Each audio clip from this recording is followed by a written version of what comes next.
इसके रुके बताते हैं। हाँ एक बार बता देना भाई देख के।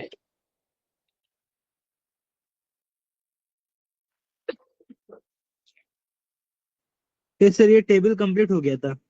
ओके। हाँ, ये इतना तक पूरा कंप्लीट हो गया था। ओके। तो आज के क्लास में ना हम लोग स्टार्ट करने वाले हैं नेमिंग ऑफ ऑक्सो एसिड्स, है ना, कि नेमिंग कैसे करते हैं ऑक्सो एसिड्स का। एक क्वेश्चन यहाँ से जेई में फिक्स है, रहेगा ही रहेगा, है ना। इस टॉपिक को थोड़ा अच्छे से पढ़ना है अपने को, है ना। एक क्वेश्चन यहाँ से फिक्स रहता है, या तो रिडक्स से रिलेट करके पूछ लेगा, या फिर नंबर ऑफ बॉन्ड के अकॉर्डिंग टू क्वेश्चन पूछ लेता है। तो नेमिंग ऑफ ऑक्सो एसिड्स में ना हम कंपाउंड ऑफ सल्फर की अगर बात करते हैं, या कोई भी ऑक्सी एसिड रहे ना, ये सबके लिए एप्लीकेबल है ना। हम ऑक्सीजन फैमिली में पढ़ रहे हैं इसलिए मैं यहाँ पे कंपाउंड ऑफ सल्फर लिख दिया हूँ। तो अगर कोई भी एक पर्टिकुलर कंपाउंड का ऑक्सी एसिड है and central atom is in highest oxidation state, then उस एसिड में ना हम एक प्रीफिक्स यूज सॉरी एक सफिक्स यूज करते हैं, है ना, एक्सेप्ट हेलोजन। हेलोजन में HClO3 जो था ना, वो +5 वाला है, बट हाईएस्ट वाला क्या होता है, HClO4 होता है। तो ये प्लस का 7 है, इसमें पर और एक दोनों लगता है ना, और क्लोरिक एसिड बोलते हैं। तो हम ये बोलेंगे कि जब भी अगर कोई भी ऑक्सी एसिड ये सेंट्रल एटम अपने हाईएस्ट ऑक्सीडेशन स्टेट में है, देन ऑलवेज हम उस एसिड के सफिक्स में क्या यूज करेंगे, इक यूज करते हैं, इक प्लस, है ना। मेरा वॉइस क्लियर है ना। हाँ सर। एंड अगर मान लीजिए कि हाईएस्ट अगर नहीं रहा, है ना, तो हाईएस्ट अगर नहीं रहता है देन उसके लिए हम क्या यूज करते हैं, अस एसिड यूज करते हैं। सपोज अगर H2SO4 है तो हम क्या बोलेंगे भाई, +6 दिख रहा होगा sulphur, that means naming of this compound is sulphuric acid. अगर H3PO4 है तो ऑक्सीडेशन स्टेट ऑफ पी क्या दिख रहा होगा आपको, +5। दैट मीन्स हम लास्ट में क्या लगाएंगे, एक एसिड, फॉस्फोरिक एसिड हो गया, नाइट्रिक एसिड हो गया, है ना। तो इन सारे कंपाउंड के लिए हम क्या यूज करेंगे कि अगर सेंट्रल एटम अपने हाईएस्ट ऑक्सीडेशन स्टेट में रहा, देन सफिक्स में क्या लगेगा, एक लग जाएगा। और अगर सेंट्रल एटम अपने हाईएस्ट ऑक्सीडेशन स्टेट में नहीं रहा, है ना, देन उसके लिए हम क्या टर्म यूज करते हैं, अस यूज कर लेते हैं, है ना। तो सपोज अगर H2SO3 अगर कहीं पे आ जाए तो सल्फर का ऑक्सीडेशन स्टेट क्या दिख रहा होगा आपको, +4, है ना। तो इसके लिए हम क्या टर्म यूज करेंगे, OUS लगा देंगे, अस एसिड। कोई कंफ्यूजन है भाई यहाँ पे, इस नेमिंग में कुछ कुछ कंफ्यूजन। नहीं सर।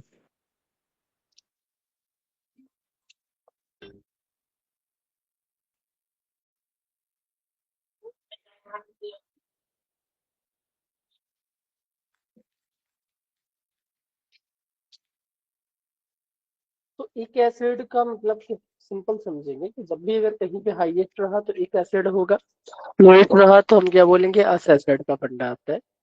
अब अगर हम इन एसिड के सॉल्ट का नेमिंग करें ना, अगर एक एसिड से अगर आपने एक हाइड्रोजन हटाया है और उसका कोई सॉल्ट बना देते हो बेस के साथ रिएक्शन करवा के, है ना, तो हम उसके लिए क्या टर्म यूज करेंगे, एट यूज करेंगे ना, प्रीफिक्स टर्म एट यूज होता है।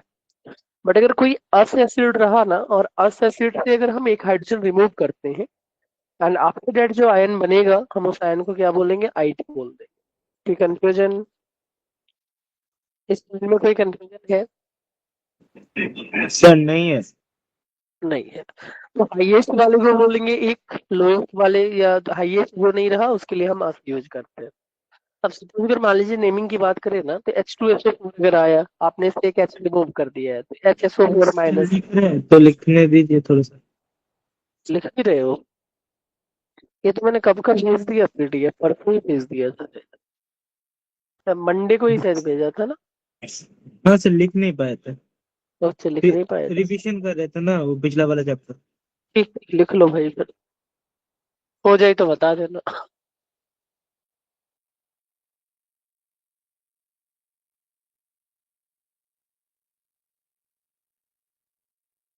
सर आप पढ़ा दीजिए, बाद में देख लेंगे। तो जब भी अगर कहीं पे ऑक्सी एसिड से एक हाइड्रोजन अपन निकालोगे ना, तो एक एसिड का सॉल्ट क्या होता है, 8, और अस एसिड का सॉल्ट क्या होता है, 8 हो जाता है ना। जैसे मान लीजिए आप H2SO4 है ना, तो H2SO4 से अगर मैंने एक हाइड्रोजन निकाल दिया ना, तो ये क्या बनेगा, HSO4 माइनस आयन। ठीक है, तो ये हाईएस्ट वाला था, तो हम इसको बोलेंगे 8 वाला फंडा है, सल्फेट, है ना।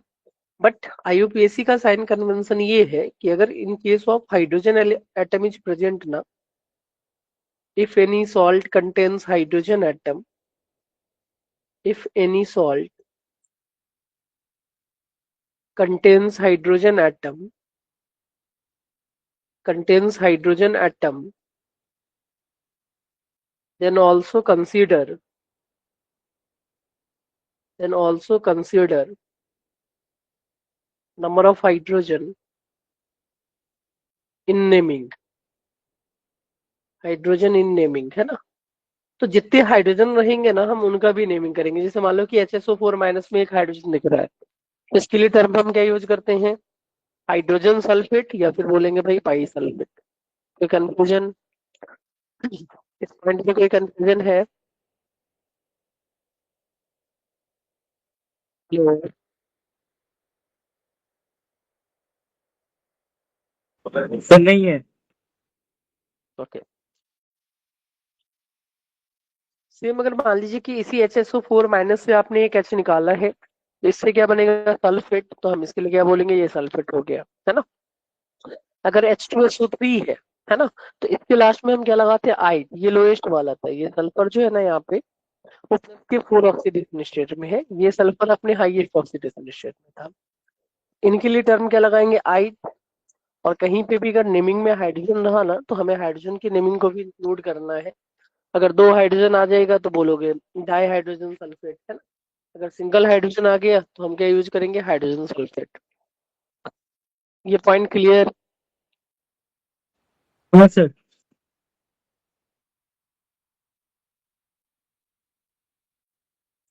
चलिए, Next, अगर HSO3 माइनस है तो इसको हम क्या बोलेंगे, सल्फाइड। अगर HSO3 माइनस बन रहा था तो इसके लिए टर्म क्या यूज किया था अपने, हाइड्रोजन सल्फाइड यूज किया था। तो ये पहला नेमिंग ऑफ सॉल्ट था कि जब भी अगर कहीं से भी H अगर हटाओगे तो हाईएस्ट वाले से हटेगा तो 8 लगेगा, और हाईएस्ट से अगर नहीं हट रहा है तो हम क्या बोलते हैं, अस लगता है, सॉरी 8 लग जाता है।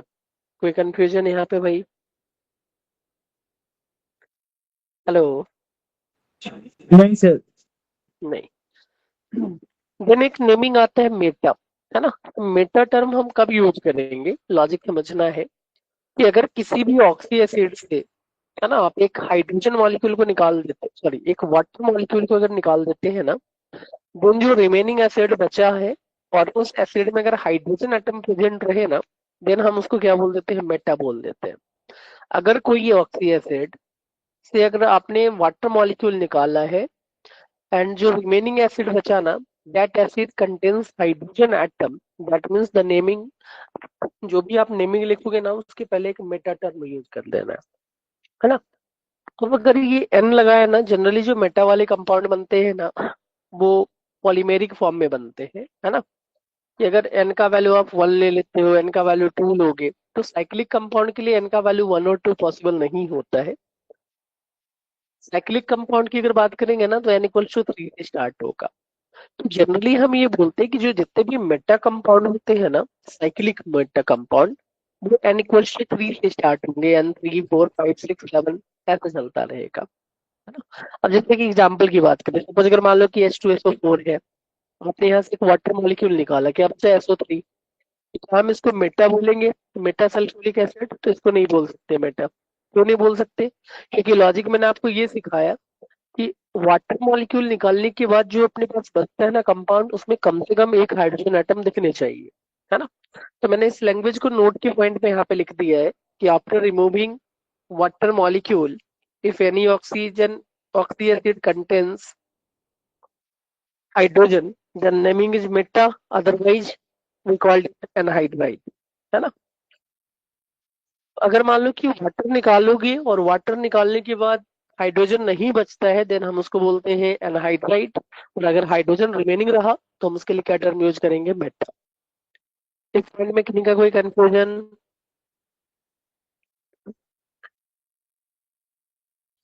इस पॉइंट में नहीं किसी सर। का कोई कंफ्यूजन?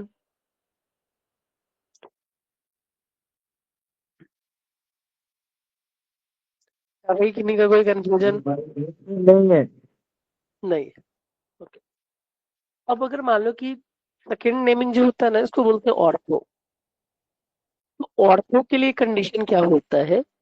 ऑर्थो के लिए कंडीशन क्या होगा कि अगर कोई ऑक्सी एसिड ना मेटा प्रोडक्ट अगर बना रहा है ना, इसके आगे हम क्या लगा सकते हैं? ऑर्थो लगा सकते हैं, है ना। एक अदर नेमिंग आएगा कि any oxy acid can form meta product, है ना, देन जो oxy acids are also known as ortho acid, है ना। जैसे मान लो कि H3PO4 है, मैंने इससे एक वाटर मॉलिक्यूल निकाल दिया, क्या बना? H3O3 बना होगा, है ना। H3O3 को अपने क्या बोला? मेटा फॉस्फोरिक एसिड, है ना। इसका जो रिएजेंट है ना, इसको हम या तो फॉस्फोरिक एसिड बोलेंगे या फिर ऑर्थो फॉस्फोरिक एसिड बोल देंगे। कोई कंफ्यूजन इस पॉइंट में? किन्हीं का कोई कंफ्यूजन? नहीं है सर।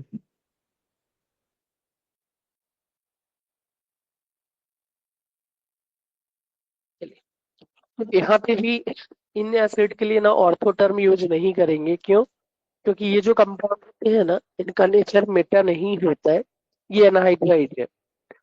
तो जो भी एसिड एनहाइड्राइड बनाता है ना, मतलब डक में हाइड्रोजन एटम अगर नहीं दिखे, तो हम उन एसिड के लिए मेटा टर्म का यूज नहीं करने वाले। इस पॉइंट में किसी का कोई कंफ्यूजन है? इस पॉइंट में किन्हीं का कोई कंफ्यूजन?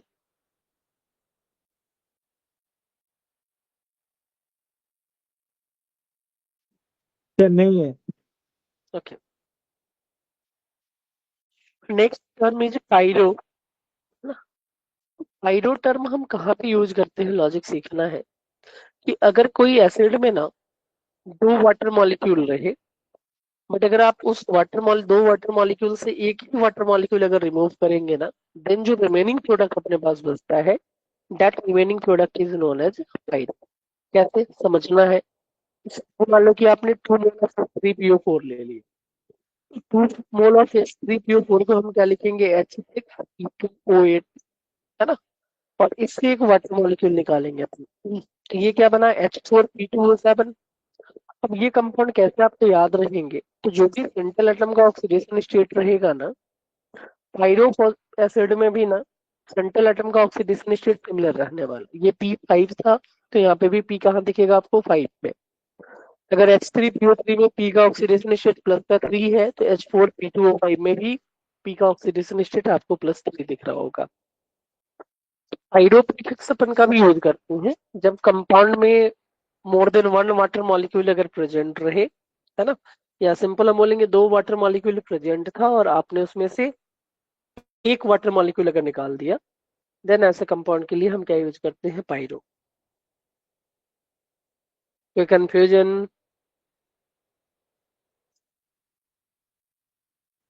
हम्म।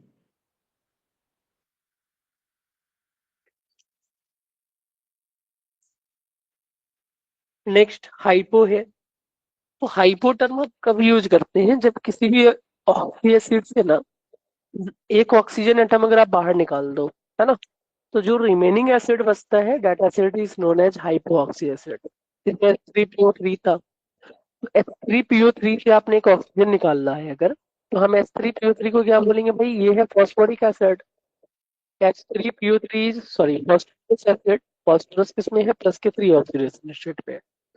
अगर आपने इससे एक ऑक्सीजन निकाल दिया ना, देन जो रिमेनिंग एसिड बचा, हम उसके लिए क्या टर्म यूज करेंगे? हाइपोफॉस्फोरस एसिड टर्म यूज करेंगे। इस पॉइंट में किन्हीं का कोई कंफ्यूजन?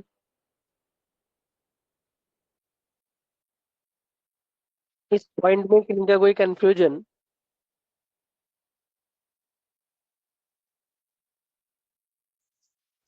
नहीं है।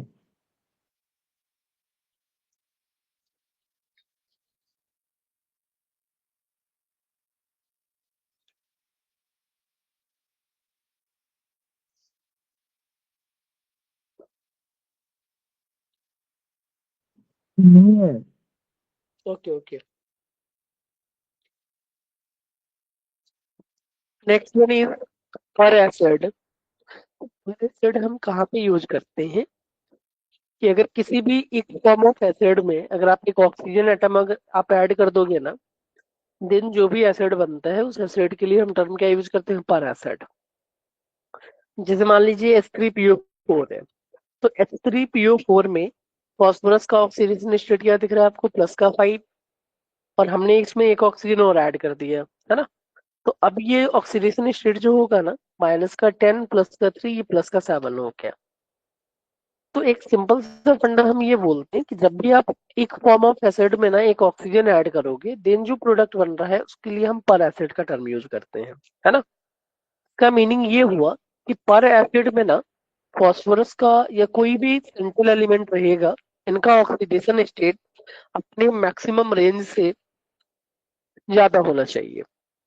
कभी भी अगर क्वेश्चन आपसे पूछता है ना कि how many of the following compound will act as a per acid या परऑक्सी एसिड या परऑक्सो एसिड, है ना, उस केस में हम ये बोलते हैं भाई कि अगर कोई सेंट्रल एटम अपने मैक्सिमम ऑक्सीडेशन स्टेट से हाइयर ऑक्सीडेशन स्टेट अगर शो कर रहा हो, देन दैट मीन्स उस एसिड का नेमिंग क्या होगा, पर एसिड या फिर परऑक्सो एसिड होगा। कोई कंफ्यूजन है यहाँ पे, कोई कंफ्यूजन है? नहीं है सर। नहीं है। अब देखो जैसे फॉस्फोरस का ऑक्सीडेशन स्टेट यहाँ पे क्या दिख रहा होगा, +5, ये इसका हाईएस्ट होता है। नेक्स्ट वन में H2SO4 की बात करें तो ये इसका हाईएस्ट ऑक्सीडेशन स्टेट था, है ना। बट अगर हमने इसमें एक O और ऐड कर दिया ना, तो हम इसको क्या बोलेंगे, पर फॉस्फोरिक एसिड, पर ऑक्सी फॉस्फोरिक एसिड या पर ऑक्सो फॉस्फोरिक एसिड, तीनों नेमिंग का यूज करते हैं। सेम H2SO4 में अगर हमने प्लस का O अगर ऐड कर दिया, है ना, तो पर सल्फ्यूरिक एसिड बोल देंगे इसको, या फिर परऑक्सी सल्फ्यूरिक एसिड बोलते हैं अपन, या फिर पर oxo sulphuric acid. And H2SO5 का एक कॉमन नेम भी होता है, इसको बोलते हैं कैरोज एसिड। क्या बोलते हैं भाई, कैरोज एसिड, ये कॉमन नेम है ना। तो जेई में ऐसा भी क्वेश्चन पूछा गया है कि आपको ये लिख देगा कैरोज एसिड में नंबर ऑफ पेरोक्साइड बॉन्ड बता दीजिए, या कैरोज एसिड के सेंट्रल एटम का ऑक्सीडेशन स्टेट बता दो क्या होगा, है ना। इस टाइप के भी क्वेश्चन यहाँ पे पूछे जाते हैं। अब अगर पर एसिड में ऑक्सीजन एक्स्ट्रा दिख रहा होगा, मैक्सिमम वैलेंस से अगर ज्यादा ऑक्सीजन कहीं पे दिख रहा हो ना, दैट मीन्स पर एसिड का मतलब ये होता है कि दो acid which contains peroxide bond. Word clear है? पर एसिड का मतलब क्या बोलेंगे, दो acid which contains peroxide bond, है ना। नहीं तो सेंट्रल एटम अपने हाईएस्ट ऑक्सीडेशन स्टेट से मोर ऑक्सीडेशन स्टेट शो कर रहा होगा। तो इन सारे पॉइंट को मैंने यहाँ पे लिख दिया है कि oxidation number of central atom is out of range, then naming is peroxy acid, है ना। अब एक परऑक्सी एसिड में hydrogen bond, sorry, peroxide bond आपको देखने को नहीं मिलेगा, और वो पर एसिड कौन सा है, परक्लोरिक एसिड, है ना, HClO4। HClO4 की नेमिंग में ना हम बस पर क्लोरिक एसिड बोलेंगे, पर ऑक्सी या फिर पर ऑक्सो क्लोरिक एसिड का यूज हम यहाँ पे नहीं करने वाले हैं, क्योंकि इस कंपाउंड में ना क्लोरीन का हाईएस्ट ऑक्सीडेशन स्टेट ही अचीव हो रहा है, ये अपने रेंज के बाहर नहीं जा रहा है। तो इसके बेसिस पे ना हमें एक लैंग्वेज वाला क्वेश्चन कभी कभी पूछ लेता है कि how many of the following statement are correct. तो ये स्टेटमेंट लिखा हुआ मिलेगा कि all peroxy acids are per acid, है ना। जितने भी परऑक्सी एसिड होते हैं वो पर एसिड है, डेट मीन्स उसमें वो परऑक्साइड बॉन्ड दिखेगा। All per acid are not peroxy, है ना, perchloric acid is not a peroxy acid. इस पॉइंट में किन्हीं का कोई कंफ्यूजन? इस पॉइंट में किन्हीं का कोई कंफ्यूजन? सर।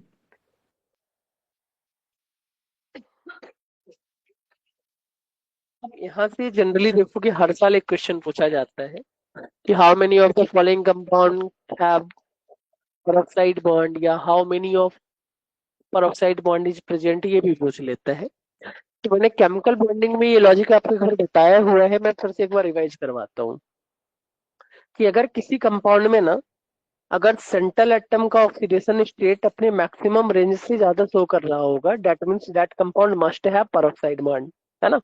अब आपसे नंबर ऑफ peroxide बॉन्ड का भी वैल्यू पूछ लेगा, 5-6 कंपाउंड दे दिए, बोल देगा भाई total number of peroxide bond present all in all, या summation of peroxide bond present in the following compound. Number of peroxide bond अपन कैसे निकालते हैं, इसके लिए फॉर्मूला यूज करते हैं, number of central atom bracket में रॉन्ग ऑक्सीडेशन स्टेट, रॉन्ग का मतलब जो आपने आउट ऑफ रेंज किया होगा, माइनस का maximum oxidation state and whole divided by 2। कैसे कैलकुलेट करेंगे? जैसे मान लो कि H2SO5 था, कैरोज एसिड। कैरोज एसिड में सल्फर का अगर नॉर्मल कैलकुलेशन करेंगे ना ऑक्सीडेशन स्टेट का, तो नॉर्मल कैलकुलेशन से क्या आ रहा है, माइनस का 10 प्लस का 2, दैट मीन्स 8 आ रहा होगा, है ना। अब सल्फर का हाईएस्ट क्या होता है भाई, 6 होता है, तो 8 तो कभी पॉसिबल होगा नहीं, है ना। तो इस कंपाउंड में कंफर्म है कि पेरोक्साइड लिंकेज दिख रहा होगा अपने को। अब कितने पेरोक्साइड लिंकेज दिखेंगे ये हमें आइडेंटिफाई करना है, इसके लिए मैं ये फॉर्मूला लगाता हूँ। पहला फंडा है नंबर ऑफ सेंट्रल एटम। अब किसी भी एक पर्टिकुलर कंपाउंड में जो सेंट्रल एटम होता है वो least electronegative element present in that compound except hydrogen होना चाहिए। H2 में हाइड्रोजन सेंट्रल एटम तो होगा नहीं, बचा क्या, सल्फर एंड ऑक्सीजन। सल्फर और ऑक्सीजन में लीस्ट इलेक्ट्रोनेगेटिविटी किसका है, सल्फर का, that means sulphur central atom. जो भी नंबर है ना सल्फर का वो हमें यहाँ पे लिख देना। H2SO5 में एक सल्फर था तो अपने यहाँ पे एक लिख दिया, है ना। तो रॉन्ग कैलकुलेशन मतलब ये माइनस का 10 प्लस का 2, डेट मींस ये 8 आया, तो मैंने यहाँ पे 8 लिख दिया, है ना। माइनस का मैक्सिमम ऑक्सीडेशन स्टेट, इसके बैलेंस से आएगा जो ऑलवेज 6 होता है divided by 2। That means in Caro's acid ना there will be one peroxide bond. ये पॉइंट क्लियर है? In Caro's acid there will be one peroxide bond. इस पॉइंट में किन्हीं का कोई कंफ्यूजन नहीं। नहीं? चलिए, जैसे मान लो कि आपने एक फेमस एग्जांपल पढ़ा होगा, रेडॉक्स में CrO5 है ना, क्रोमियम पेंटाऑक्साइड। अगर नॉर्मल कैलकुलेशन करेंगे तो इसका ऑक्सीडेशन स्टेट प्लस का 10 आया, और इसमें भी अगर मेरे को पेरोक्साइड बॉन्ड निकालने हैं ना तो ये कंसेप्ट लग जाएंगे। सेंट्रल एटम एक, रॉन्ग 10 था, क्रोमियम का हाईएस्ट 6 होता है divided by 2। That means chromium pentoxide जिसको अपन बटरफ्लाई स्ट्रक्चर बोलते हैं ना, इस बटरफ्लाई स्ट्रक्चर में 2 पेरोक्साइड लिंकेज रहते हैं। कोई कंफ्यूजन? सर। नेक्स्ट है H2H2OH, है ना, इसको बोलते हैं अपन मार्शल्स एसिड, है ना। तो मार्शल्स एसिड में अगर हमें पेरोक्साइड लिंकेज पूछा जाए ना, इसमें भी पहले ये चेक करते हैं क्या ये पर एसिड है, माइनस का 16 प्लस का 2 प्लस का 14 हुआ, डेट मीन्स प्लस का 7 होना चाहिए, है ना। अब ये सल्फर का प्लस 7 मतलब इसका मैक्सिमम रेंज से ज्यादा है, हमें इसमें दिख गया कि पेरोक्साइड बॉन्ड होना चाहिए। अब नंबर ऑफ पेरोक्साइड बॉन्ड अगर निकालते हैं तो ये कैसे निकालेंगे, नंबर ऑफ सेंट्रल एटम यहाँ पे 2 दिख रहे थे, है ना। 2 time of 7 minus 6 divided by 2, that means compound also contains one peroxide bond, है ना। तो एक कॉमन क्वेश्चन ये पूछ लेता है जेई में, है ना किन्हीं के शिफ्ट में आना ही ये क्वेश्चन फिक्स है ना, कि how many of the following compound contains peroxide bond. तो आंसर आप क्या बोलोगे कि नॉर्मल कैलकुलेशन से किसी भी कंपाउंड के सेंट्रल एटम की ऑक्सीडेशन स्टेट अपने रेंज से बाहर आ जाए, that means that compound must have peroxide bond, है ना। अब अगर आपसे ये पूछ ले कि कितने पेरोक्साइड बॉन्ड पॉसिबल है, तो उसके लिए हमें ये फॉर्मूला यूज करना पड़ेगा, और फॉर्मूला यूज करते हुए हम पेरोक्साइड निकालेंगे। कोई कंफ्यूजन? यहाँ पे कोई कंफ्यूजन है?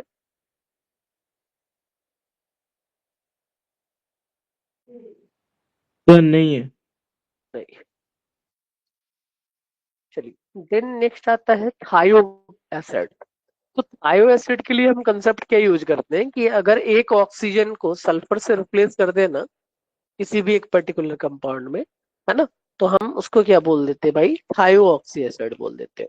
जैसे मान लीजिए कि H2SO4 था, और H2SO4 में हमने एक ऑक्सीजन को गायब किया और एक सल्फर रख दिया, है ना। इस कंपाउंड को क्या बोलेंगे, थायोसल्फ्यूरिक एसिड। अब ये कंपाउंड भी ना बहुत बार पूछा गया है जेई में, है ना, ये भी मतलब कॉमन टाइप के क्वेश्चन है जो जनरली पूछ लेता है। एक्चुअली क्वेश्चन ये पूछेगा, एवरेज ऑक्सीडेशन स्टेट आपसे नहीं पूछता है, एवरेज पूछेगा तो आप बता दोगे आसानी से, है ना। ये पूछ लेगा कि H2SO3 में इंडिविजुअल सल्फर का ऑक्सीडेशन स्टेट क्या है। ये जब मैंने रिडॉक्स पढ़ाया था ना वहां पे भी एक्सप्लेन किया हुआ है इस कंपाउंड को, एक बार फिर से एक्सप्लेन कर देता हूँ, है ना। कि जनरली हम क्या लेते थे ना कि सेम टाइप के बॉन्ड में इलेक्ट्रोनेगेटिविटी डिफरेंस 0 रहता था, तो हम उसके लिए क्या टर्म यूज करते थे, डेल्टा EN 0 होगा, है ना। तो दोनों एटम एक दूसरे को 0 देते थे, बट वो कंडीशन तभी एप्लीकेबल है if hybridization of both atom are similar, है ना। बट अगर कहीं पे हाइब्रिडाइजेशन अगर अलग हो जाए तो इलेक्ट्रोनिगेटिविटी किस पर डिपेंड करता है, परसेंटेज एस कैरेक्टर पे। जिसका परसेंटेज एस कैरेक्टर हाई होगा वो एलिमेंट मोर इलेक्ट्रोनिगेटिव होगा। तो सेम टाइप के एटम के मिड में भी अगर कहीं पे बॉन्ड दिख रहा हो और हाइब्रिडाइजेशन अगर डिफरेंस दिखे ना, देन उस कंडीशन में हम क्या यूज करेंगे, परसेंटेज एस कैरेक्टर का लॉजिक यूज करते हैं। H2SO3 जो है ना, आप किसी भी एक ऑक्सीजन को सल्फर से रिप्लेस कर दिए हो, है ना। मान लो कि मैंने इसको कर दिया। अब अगर इस सल्फर का अगर हाइब्रिडाइजेशन निकालेंगे तो दो लोन पेयर है और एक बॉन्ड पेयर दिख रहा होगा, that means it will be sp2। अगर सेंटर पे सल्फर है, इसका हाइब्रिडाइजेशन निकालते हैं तो ये sp3 है। अब sp2 और sp3 में मोर निगेटिव कौन सा, जिसका परसेंटेज इस करेक्टर हाई, है ना। sp2 is more negative then sp3। कोई कंफ्यूजन, कोई कंफ्यूजन, कोई कंफ्यूजन भाई। हम यहाँ पे क्या बोलेंगे कि जो सल्फर है ना, इसके रीजन से जीरो ऑक्सीडेशन स्टेट नहीं है। एक सल्फर -2 में रहता है और दूसरा सल्फर +6 में रहता है। एक बार इसको देखिए, अगर कुछ कंफ्यूजन है तो आप मेरे से पूछ सकते हो। एक बार इस कंपाउंड को देखना भाई, कुछ कंफ्यूजन है तो मेरे से पूछ लो। रिडॉक्स में मैंने ये करवाया हुआ है, अभी फिर से एक्सप्लेन कर दिया।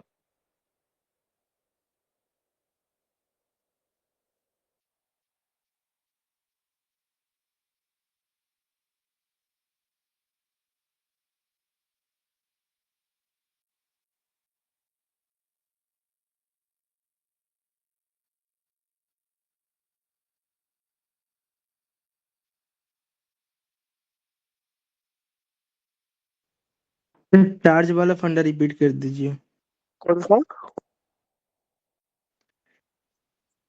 हेलो, मैं फिर से देखो इधर बना के समझाता हूँ आपको। देखना, HOS double bond S double bond OH, यही लिखेंगे स्ट्रक्चर। इसमें किन्हीं का कोई कंफ्यूजन? नहीं है सर। अब देखिएगा, सल्फर का अगर ये सल्फर सल्फर का ऑक्सीडेशन स्टेट क्या होगा सब चेक करना है। तो आपके माइंड में ये आता है ना, जैसे ओ डबल बॉन्ड ओ रहता था तो हम बोलते थे ये जीरो क्योंकि डेल्टा एन का वैल्यू जीरो है ना। सेम टाइप के बॉन्ड में ना हमें अकॉर्डिंग टू हाइब्रिडाइजेशन ये डिसाइड करना पड़ता है भाई कि कहाँ पे जीरो होगा, कहाँ पे जीरो नहीं होगा। अब जैसे मान लीजिए ये सल्फर है, तो इस सल्फर का हाइब्रिडेशन क्या दिख रहा होगा आपको, sp3। इस सल्फर का हाइब्रिडेशन sp2। इसमें कोई कंफ्यूजन, इसमें कोई नहीं है कंफ्यूजन? सर। नहीं है। नहीं। अब जिसका परसेंटेज करेक्टर हाई रहता है उसको क्या बोलते हैं, मोर इलेक्ट्रोनिगेटिव।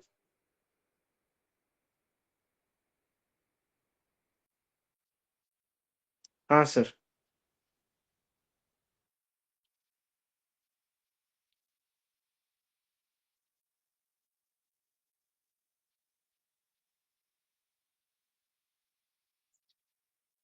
ठीक है, तो जिसका हाइब्रिडाइजेशन में परसेंटेज करेक्टर हाई रहेगा हम क्या बोलेंगे, वो इलेक्ट्रोनिगेटिविटी उसका हाइयर है ना, तो वो अपनी तरफ इलेक्ट्रॉन विड्रॉ कर रहा होगा।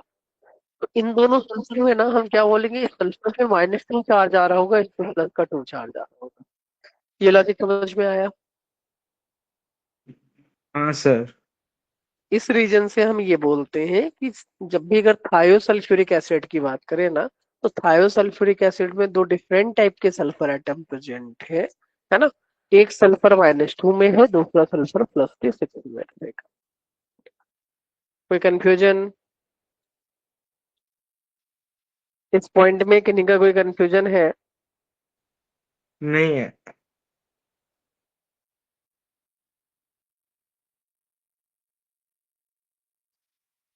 नोट डाउन करिए।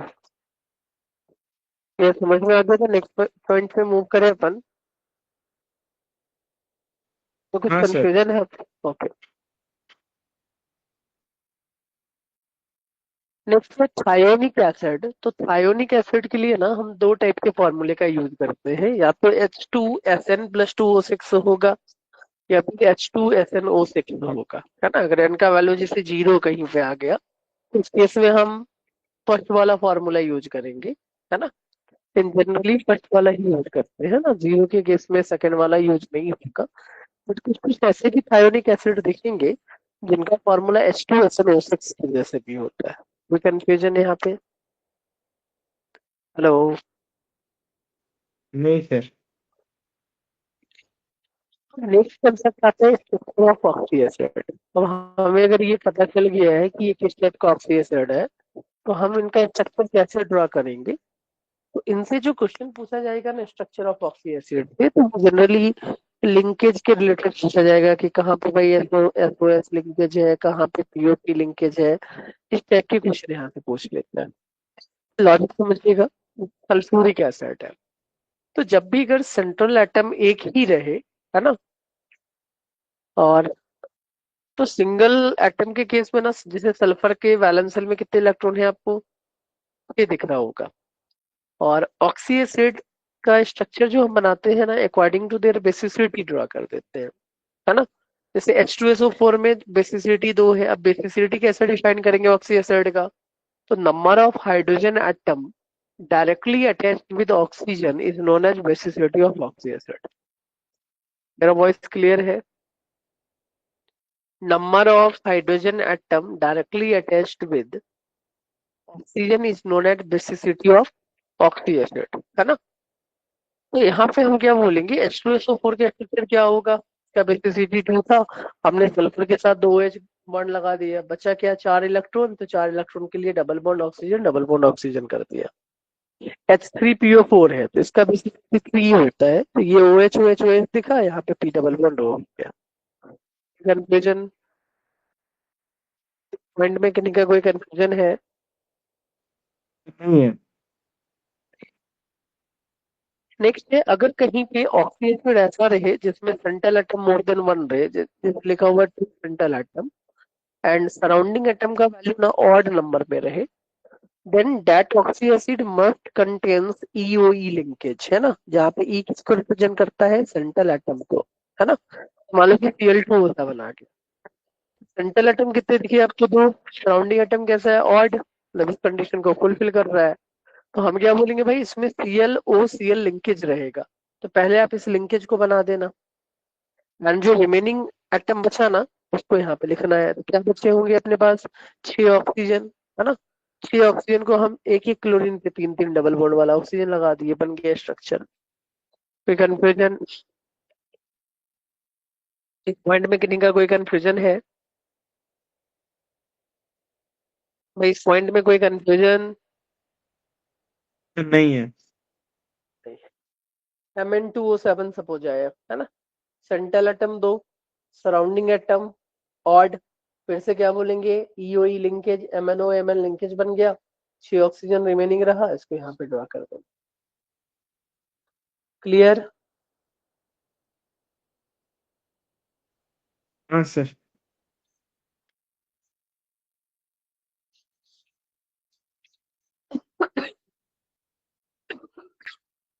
अब मान लीजिए कहीं पे Si2O7-6 अगर आ गया, सराउंडिंग एटम ऑड है, सेंट्रल एटम दो है, फिर से वही लॉजिक लगेगा, है ना। EO लिंकेज रहेगा, तो SiO लिंकेज अपन ने लगा दिया, और अभी -6 चार्ज है, तो वो ऑक्सीजन पे हमें प्लेस करना पड़ेगा, है ना। हमारा स्ट्रक्चर ये बन जाएगा। देन अगर N2O5 की स्ट्रक्चर ड्रॉ करें ना, तो N2O5 में सराउंडिंग एटम ऑड है एंड सेंट्रल एटम दो दिख रहे होंगे, तो यहाँ पे भी हमने एक NON लिंकेज बना दिया है, और रिमेनिंग जो ऑक्सीजन है ना, उसको यहाँ पे ऐसे बना देते हैं। अब ये जो बॉन्ड रहेगा ना, इस बॉन्ड का नेचर कोऑर्डिनेट आया है। क्यों कोऑर्डिनेट आया, लॉजिक समझना। नाइट्रोजन क्या कर सकता है, तीन ही बॉन्ड बनाता है maximum. In case of nitrogen ना, ऑक्सीडेशन स्टेट +5 हो सकता है। नंबर ऑफ बॉन्ड की अगर बात करें ना, तो नंबर ऑफ बॉन्ड कितने बना सकता है नाइट्रोजन, 5 ही बना सकता है, सॉरी 3 में ही बना सकता है ना। ऑक्सीडेशन स्टेट 5 होगा, but number of bond nitrogen कितने बना सकता है, 3 बना सकता है। तो in case of nitrogen containing oxy acid ना, the nature of bond will be coordinate, है ना। एक बॉन्ड क्या बनने वाला, कोऑर्डिनेट बनने वाला। कोई कंफ्यूजन? इस पॉइंट में कोई कंफ्यूजन?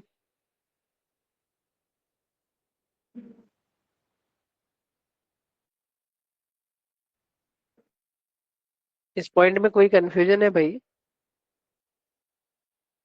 तो रिपीट कर दीजिए। नाइट्रोजन का मैक्सिमम ऑक्सीडेशन स्टेट 10⁵ होता है, बट नाइट्रोजन कहीं पे भी 5 बॉन्ड नहीं बनाता है due to absence of d orbital, है ना। अब यहाँ पे ये 5 बॉन्ड बनता हुआ तो नहीं दिखेगा ना, यहाँ डबल बॉन्ड तो आप रख नहीं सकते हो, तो हमने एक बॉन्ड को क्या बना दिया, कोऑर्डिनेट बना दिया। अब ये क्लियर है। हाँ सर। नेक्स्ट टाइप है, if central atom is 2 and surrounding atom in even number, then that compound have e linkage और ई डबल ओ ई लिंकेज, है ना। अब ई लिंकेज कब होगा, जब oxidation number of central atom is in range रहे, और जब आउट ऑफ रेंज आ जाए तो वहां पे पेरोक्साइड बॉन्ड रहता है ना। तो उस केस में ई ओ ओ ई बन जाएगा, ये वाला फंडा। कब यूज कर रहे हैं, जब आउट ऑफ रेंज रहे, है ना। अगर आउट ऑफ रेंज नहीं रहेगा देन ई लिंकेज की बात करेंगे, अगर आउट ऑफ रेंज है तो ई ओ ई लिंकेज की बात करेंगे। जैसे Cl2O6 का स्ट्रक्चर में देखना है, तो सेंट्रल एटम 2 है, सराउंडिंग एटम 6 है ना। तो हमने यहाँ पे ई पहले चेक करते हैं, -12 +12 +6 विद इन रेंज है, हाइड्रोजन का मैक्सिमम +7 होता है ना। तो हम यहाँ पे ई लिंकेज बना दिए, 3 ऑक्सीजन को यहाँ पे प्लेस कर दो। बट अगर मान लो कि कहीं पे H2SO8 आ गया, जिसको मार्शल्स एसिड या परऑक्सो डाइसल्फ्यूरिक एसिड अपन बोलते थे, इसमें अगर हम कैलकुलेट करेंगे ना तो ये -16 +12 यहाँ आएगा +14, दैट मीन्स एक सल्फर +7 पे है, जो रेंज के बाहर है ना। तो इसके लिए हमने क्या लगा दिया, SOOS लगा दिया है। अब इसका बेसिसिटी 2 था तो 2 H हमें यहाँ पे रखने पड़ेंगे, रिमेनिंग जो बचा वो अपने इधर लगा दिया होगा। कोई कंफ्यूजन?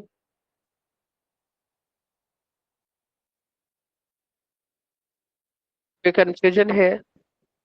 नहीं सर।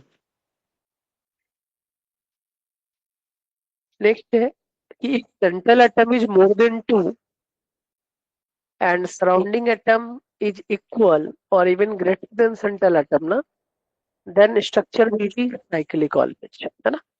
कैसे, जिसमें मान लो ये स्ट्रक्चर है C3N3NH2 का होल साइज, इस एसिड को बोलते हैं साइनोरिक ट्राइअमाइन। क्या बोलते हैं, साइनोरिक ट्राइअमाइन, या इसी को बोलते हैं मेलामाइन, है ना। साइनोरिक ट्राइअमाइन या फिर बोलते हैं इसको मेलामाइन। तो जेई में ये क्वेश्चन भी पूछा गया है कि इसके पास कितने लोन पेयर रहते हैं, है ना। हमने क्या बताया आपको कि जब भी अगर सेंट्रल एटम कितने दिख रहे हैं, अब कार्बन यहाँ पे सेंट्रल एटम है 3, और सराउंडिंग एटम या तो 3 रहने चाहिए फिर, या 3 से ज्यादा, स्ट्रक्चर साइक्लिक बनेगा। साइक्लिक की स्ट्रक्चर बनाने के लिए हमें क्या करना है कि अल्टरनेट पोजीशन पे कार्बन और नाइट्रोजन को प्लेस कर दीजिए आप, है ना। ये आपने प्लेस कर दिया। अब सेंट्रल एटम लिस्ट निगेटिव था तो कार्बन ही होगा, कार्बन पे एक टर्मिनल लगा दो, 3 NH3 NH3 NH3 NH3 carbon पे लग गया होगा।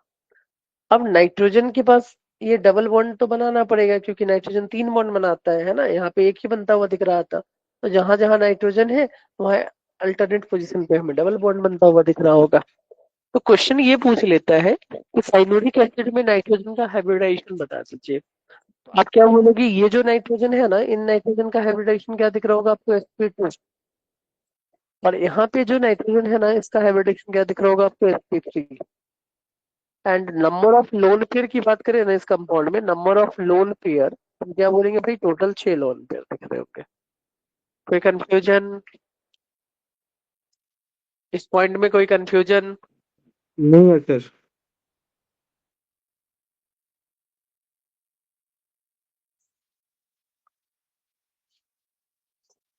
चलिए इधर आगे मूव करते हैं।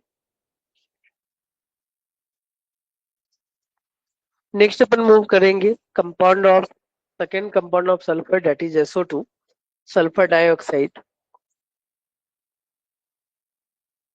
सल्फर डाइऑक्साइड की अगर बात करें तो sulphur dioxide is colourless gas having pungent smell, and इसका जो स्ट्रक्चर होता है ना, आपने बॉन्डिंग में किया हुआ है तुमने, है ना, कि सल्फर के वैलेंस शेल में 6 इलेक्ट्रॉन, 2 ऑक्सीजन हमेशा डबल बॉन्ड बनाते हैं, एक लोन पेयर रह गया, hybridization will be sp2, geometry will be planar, and sorry and axial geometry will be bend, है ना, ये बोल सकते हैं, या शेप इज बेंड बोल दो आप। अब हम ये कैसे बनाते हैं, SO2 का प्रिपरेशन कैसे होता है? तो जहां पे आपने सॉल्ट एनालिसिस में SO2 वाला फंडा देखा था ना, कि सल्फर का आइडेंटिफिकेशन या SO2 का आइडेंटिफिकेशन कैसे होता है ना, वो अपन ने किया हुआ है इस वाले फंडे को, है ना, एक बार सॉल्ट एनालिसिस में। लेकिन फिर से एक बार इसको यहाँ पे भी मैं लिखा दिया हूँ, है ना, ताकि आपको कोई कंफ्यूजन ना रहे।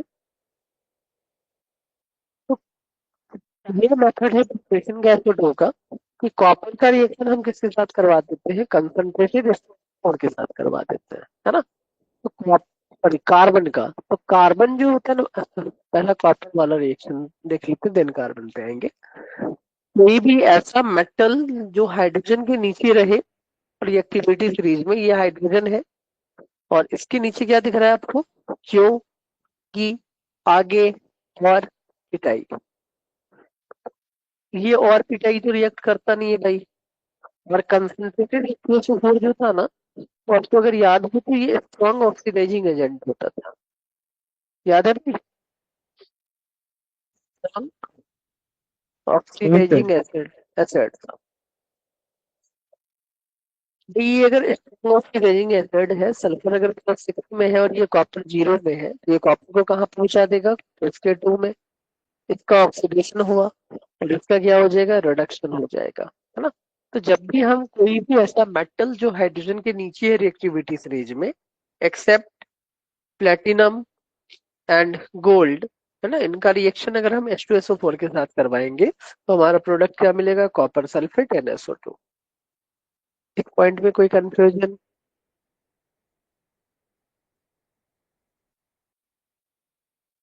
पॉइंट में कोई कंफ्यूजन?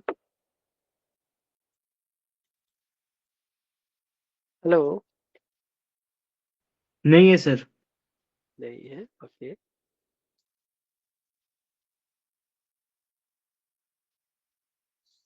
सेकेंड है, अगर नॉन मेटल के साथ हम रिएक्शन करवाए ना, तो अभी भी ये स्ट्रॉन्ग ऑक्सीडाइजिंग एजेंट ही होगा। कार्बन है तो कार्बन का भी ऑक्सीडेशन रेट आप क्या बोलोगे, 0 है। ये ऑक्सीडाइज होके कहाँ जाएगा, हाईएस्ट पे, दैट इज +4 गया। और सल्फर भी +6 से कहाँ आ रहा होगा, +4 में आ रहा होगा। तो हम एक लॉजिक ये बोल देते हैं कि जब भी अगर कोई भी मेटल जो हाइड्रोजन के बिलो आ रहा है रिएक्टिविटी सीरीज, उसका रिएक्शन अगर हम कंसंट्रेटेड H2SO4 के साथ करेंगे, तो प्रोडक्ट क्या मिलेगा, हमारे पास SO2 मिलता है और साथ में सॉल्ट बन जाएगा। अगर कोई नॉन मेटल है, नॉन मेटल के साथ अगर कंसंट्रेटेड H2SO4 का रिएक्शन अगर हो रहा है, तो यहाँ पे भी हमें प्रोडक्ट क्या मिलता है, नॉन मेटल का ऑक्सीडेशन हो जाएगा, ऑक्साइड बनाएगा और SO2 एज ए प्रोडक्ट मिल जाएगा। यहाँ पे कोई कंफ्यूजन है भाई? इस पॉइंट में कोई कंफ्यूजन?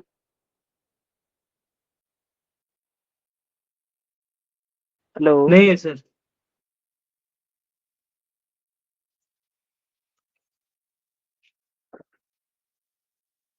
नेक्स्ट, इंडस्ट्रियल मेथड की अगर बात करें ना, कि SO2 का इंडस्ट्री में कैसे प्रिपरेशन होता है, इसके लिए हम यूज करते हैं फूल्स गोल्ड का, है ना, कि आयरन सल्फाइड का गोल्ड।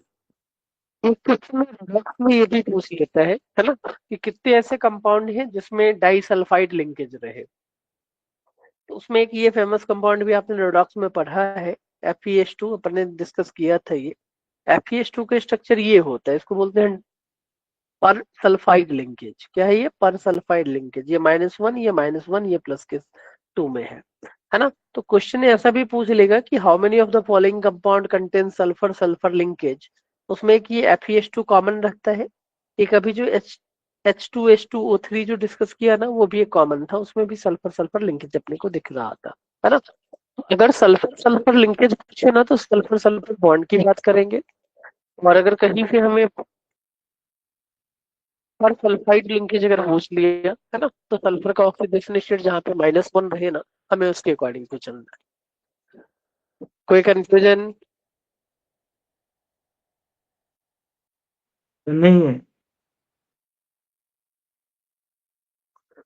नेक्स्ट प्रॉपर्टीज की बात करें, तो सल्फर का ऑक्सीडेशन स्टेट 10 का 4 दिख रहा होगा, जो इसका ना मैक्सिमम है ना मिनिमम है। सल्फर -2 से +6 जाता है, +6 में ये OH होता है, -2 में ये RA होता, अब ये इन बिटवीन है तो ये दोनों की तरह करे एक्ट करेगा, act as both O and R A. कोई कंफ्यूजन?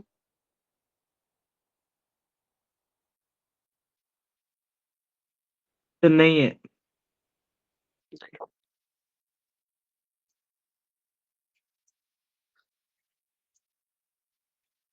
कहीं पे भी SO2 अगर ऑक्सीडाइजिंग एजेंट के साथ रिएक्ट कर रहा होगा ना, तो ये अपने हाईएस्ट ऑक्सीडेशन स्टेट पे जाएगा, दैट मींस +6। सॉल्ट में अपन डिस्कस किया हुआ इस कंसेप्ट को। And if SO2 becomes reducing agent ना, तो ये अपने जीरो ऑक्सीडेशन स्टेट पे जाता है। और अगर स्ट्रांग रहे ना, तो स्ट्रांग में ये -2 पे पहुंच जाएगा। कोई कंफ्यूजन? अगर हाईएस्ट वाले से अगर रिएक्शन करवाते हैं आप, तो ये कहाँ, सॉरी, ऑक्सीडाइजिंग से करवाएंगे तो +6। हर जगह ये +4 में है, ये भी +4 में है, ये भी +4। रिड्यूसिंग एजेंट रहा तो जहाँ सॉल्ट अपने किया है ना, सॉल्ट में सेम रिएक्शन लिखा हुआ, रिपीट कर रहा हूँ मैं जस्ट उसको, ये जीरो, और ये कहाँ पे चला जाएगा भाई, +4 से -2 में चला जाएगा। एक क्वेश्चन और, ये भी मैंने सॉल्ट में आपको करवाया हुआ है ना, जस्ट यहाँ पे रिवाइज कर रहे हैं अपन। ये SO2 का जब एक्वस सॉल्यूशन अपन लेंगे ना, तो ये माइल्ड ब्लीचिंग एजेंट की तरह एक्ट करता है due to presence of nascent hydrogen atom. कोई कंफ्यूजन?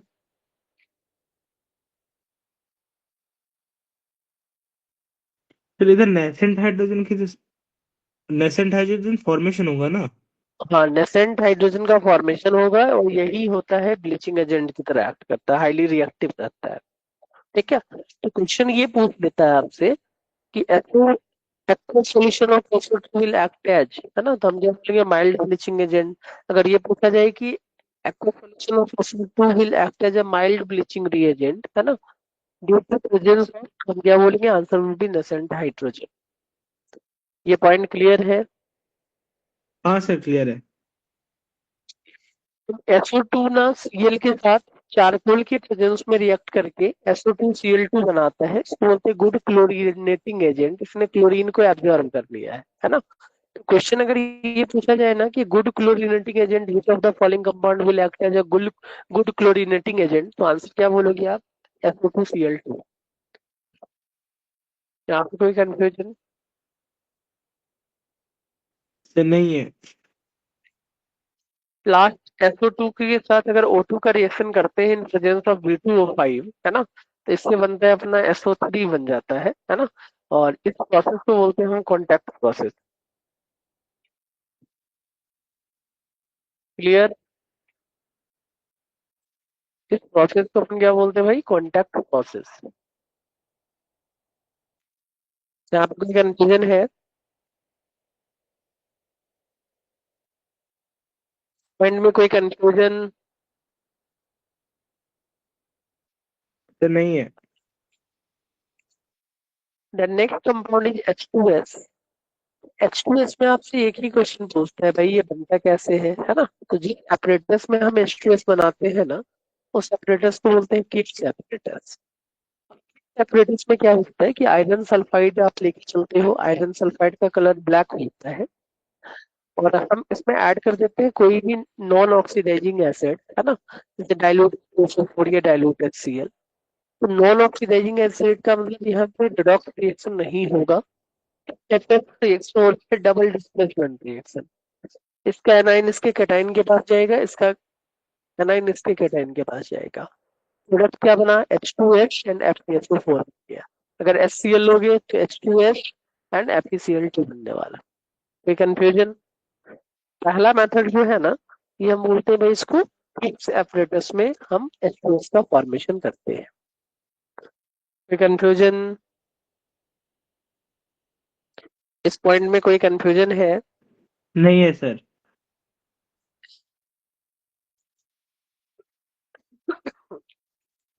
देन अब आइडेंटिफाई कैसे करेंगे हम H2S रिलीज हुआ है या नहीं रिलीज हुआ है। तो सॉल्ट में अपन ने पढ़ा था H2S के आइडेंटिफिकेशन का टेक्निक, कि हम क्या करते हैं ना, इसी किप्स एपरेटस के सामने ना दो पेपर लेके जाते हैं, कैडमियम एसीटेट का पेपर और एक लेड एसीटेट का पेपर। अगर कैडमियम एसीटेट का पेपर येलो कलर का अगर हो गया, है ना, दैट मीन्स हम क्या बोलेंगे, जो गैस रिलीज हुआ वो H2S है।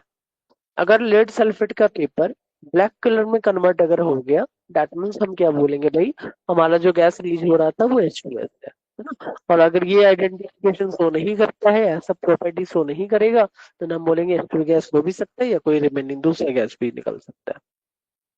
इस पॉइंट में कोई कंफ्यूजन? सर नहीं है। नेक्स्ट प्रॉपर्टीज की अगर बात करें तो H2S इज रेड्यूसिंग एजेंट। क्यों? सल्फर अपने लोएस्ट ऑक्सीडेशन स्टेट पे है। Aqueous solution of H2S is weak acid है ना, due to presence of H plus ion, है ना, मैंने यहाँ पे लिख दिया है।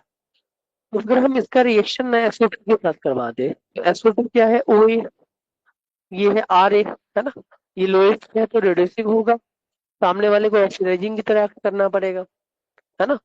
तो हम क्या बोलेंगे भाई, सल्फर -2 से कहाँ जाएगा, ऑक्सीडेशन होगा इसका, जीरो में गया। सल्फर माइनस से कहाँ जाएगा, जीरो में, है ना। और फिर वाटर का फॉर्मेशन हो जाएगा। ये बनाया होगा सल्फर, इसका अगर ऑक्सीडेशन हुआ है तो सामने वाले का हम के अकॉर्डिंग टू बोल देंगे H2O का फॉर्मेशन हो रहा होगा। इसको आइडेंटिफाई कैसे करते हैं कि अगर SO2 गैस हम H2S से पास करवाएंगे ना, या SO2 और H2A का एक्वस सॉल्यूशन अगर हम बनाते हैं, तो व्हाइट येलो कलर का अगर टर्बिडिटी दिखने लगे सॉल्यूशन में ना, दैट मीन्स हम बोलते हैं सल्फर जो है वो डिपॉजिट हो रहा होगा। इस पॉइंट में कोई कंफ्यूजन?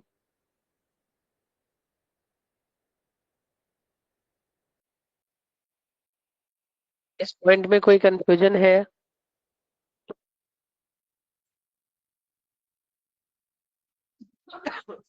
अरिजीत भाई सर यहाँ पे नहीं कोई है। नेक्स्ट है कि SO2 के लिए ना हम ड्राइंग एजेंट कैल्शियम क्लोराइड या फिर एल्युमिनियम ऑक्साइड यूज करते हैं, है ना।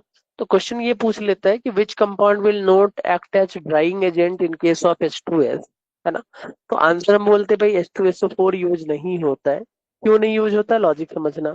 सल्फर का ऑक्सीडेशन स्टेट +6 हाईएस्ट है, यहाँ पे सल्फर -2 लोएस्ट है ना। तो एक है भाई OH, एक है RA, क्या हो जाएगा, रेडॉक्स, है ना। तो ड्यू टू रिएक्शन टेंडेंसी ना हम क्या बोलते हैं कि ये डिहाइड्रेटिंग एजेंट की तरह एक्ट नहीं करेगा। एक सल्फर जीरो में जा रहा है, दूसरा सल्फर +4 में जा रहा होगा। कोई कंफ्यूजन है यहाँ पे, कोई कंफ्यूजन?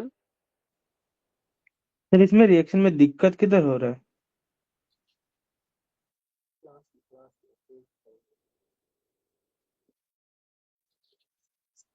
सर डिहाइड्रेटिंग मतलब वाटर निकलना ना वाटर रिएक्शन निकालना, से। हाँ। हाँ, तो निकल एक्वा सॉल्यूशन ऑफ H2S रहा ना, उससे वाटर नहीं निकाल पाता है ये, है ना। आप CaCl2 और Al2O3 कर लेता है भाई।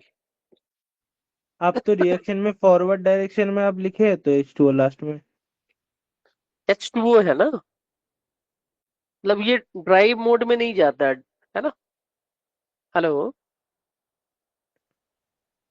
हाँ सर बोलिए। ये एब्जॉर्ब, ये केमिकल रिएक्शन हो गया। डिहाइड्रेटिंग एजेंट का मतलब क्या, सिर्फ वाटर जो मॉलिक्यूल है ना वो एब्जॉर्ब कर लेगा, रिएक्शन में पार्टिसिपेट नहीं करेगा, क्या? हेलो, समझ गए, हाँ सर समझ गए। यहाँ पे केमिकल रिएक्शन हो रहा है ना, इसलिए डिहाइड्राइंग एजेंट की तरह यूज नहीं करना होगा। क्लियर है ये? हाँ सर समझ गए। नेक्स्ट है अपना H2SO4। तो इसमें तो थोड़ा क्वेश्चन पूछने के चांसेस रहते हैं कि H2SO4 जो है ना भाई, इसका क्वेश्चन हम कॉन्टेक्ट प्रोसेस के थ्रू करते हैं, है ना। अब कॉन्टेक्ट प्रोसेस में दो रिएक्शन रहेंगे।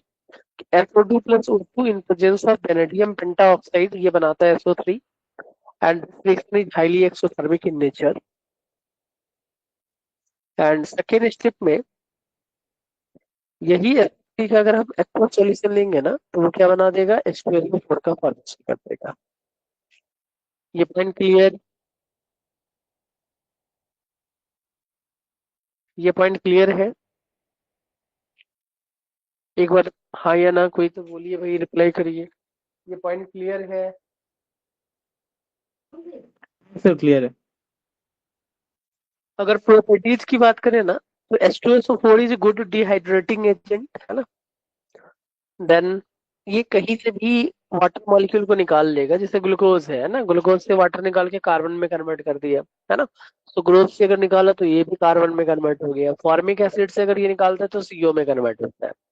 अब ऑक्जेलिक एसिड का क्वेश्चन ये पूछ लेता है कि ऑक्जेलिक एसिड के साथ अगर हम H2SO4 का रिएक्शन करवाएंगे ना, तो कौन कौन सा गैस रिलीज होगा, तो आप क्या बोलोगे, कार्बन मोनोऑक्साइड और ऑक्सीजन गैस रिलीज होता है। ठीक है। डिहाइड्रेटिंग मतलब वाटर निकालने हैं, और ये क्वेश्चन यहाँ से डायरेक्ट पूछ लेता है। कोई कंफ्यूजन? कोई कंफ्यूजन? नहीं है सर। नहीं। देन एक क्वेश्चन और यहाँ से बनाता है कि P2O5 जो होता है ना भाई, वो H2SO4 से भी बेटर डिहाइड्रेटिंग एजेंट है ना। तो ये क्या करेगा, इसी के वाटर मॉलिक्यूल को निकाल देगा, तो यहाँ से प्रोडक्ट क्या मिल रहा होगा अपने को, H3 मिल जाता है। ये पॉइंट क्लियर?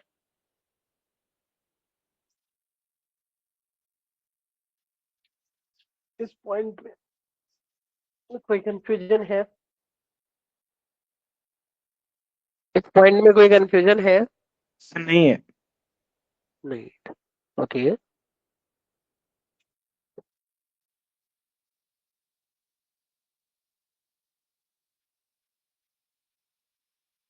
नेक्स्ट है Na2H2O3.5H2, sodium thiosulphate. Sodium thiosulphate का जो फॉर्मेशन होता है ना, बनाते कैसे हैं, सोडियम थायोसल्फेट बनाने के लिए हमें Na2SO3 का रिएक्शन सल्फर के साथ करवा देना रहता है, तो ये Na2SO3 बना लेगा। अब मेन जो यहाँ पे क्वेश्चन पूछा जाएगा ना, वो आपसे थर्ड वाला क्वेश्चन पूछता है, थर्ड के मेथड ऑफ प्रिपरेशन, कि अगर हम सल्फर का रिएक्शन ना बेसिक मीडियम में अगर करवा दिए, है ना, तो सल्फर का यहाँ पे डिस्प्रोपोर्शनेशन रिडॉक्स हो जाता है। देखना, सल्फर यहाँ पे क्या था, जीरो में था, जीरो से ये कहाँ जा रहा है, -K2, और यहाँ पे क्या दिख रहा होगा, +K2 में दिख रहा होगा, है ना। तो एक क्वेश्चन ये पूछ लेता है कि सल्फर ऑन रिएक्शन विद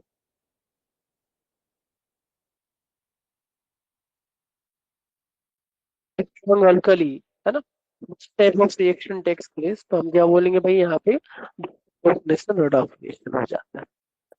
कोई कंफ्यूजन? पॉइंट में कोई कंफ्यूजन?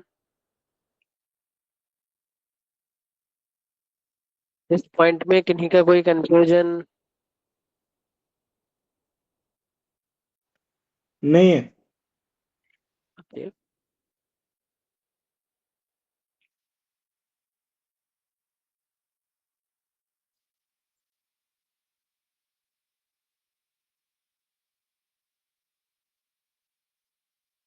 नेक्स्ट फैमिली की बात अपन करते हैं। नेक्स्ट फैमिली हैलोजन फैमिली, है ना। हैलोजन फैमिली को अपन ग्रुप 17 से भी रिप्रेजेंट करते हैं।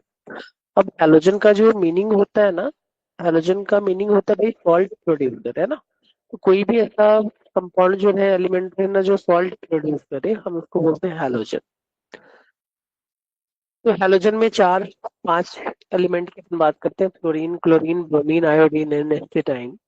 इसमें एस्टेटाइन रेडियो एक्टिव होता है एंड लेस परसेंटेज में अवेलेबल है। तो इन जनरली जो रिएक्शन में आपको दिखेंगे ना, वो चार ही हैलोजन दिखते हैं, जो fluorine, chlorine, bromine and iodine, है ना। तो अगर एटॉमिक रेडियाई की बात करें, तो top to bottom atomic radii increase करेगा, तो कोई कंफ्यूजन तो होगा नहीं। Ionization enthalpy top to bottom decrease करेगा, रेगुलर पैटर्न को फॉलो कर रहा है। बट इलेक्ट्रॉन गेन एंथैल्पी से क्वेश्चन पूछ लेता है। जो फंडा अपन ने ऑक्सीजन फैमिली के लिए यूज किया था, जो फंडा हमने नाइट्रोजन फैमिली के लिए यूज किया था, वही कंसेप्ट हम यहाँ पे भी यूज करने वाले हैं, है ना। कि भाई फॉर पीरियड नंबर 2 3 ना, जो थर्ड पीरियड की इलेक्ट्रॉन एफिनिटी क्या होते हैं, हाई होते हैं with respect to second period, है ना, ड्यू टू लेस रिपल्सन। यही था ना भाई।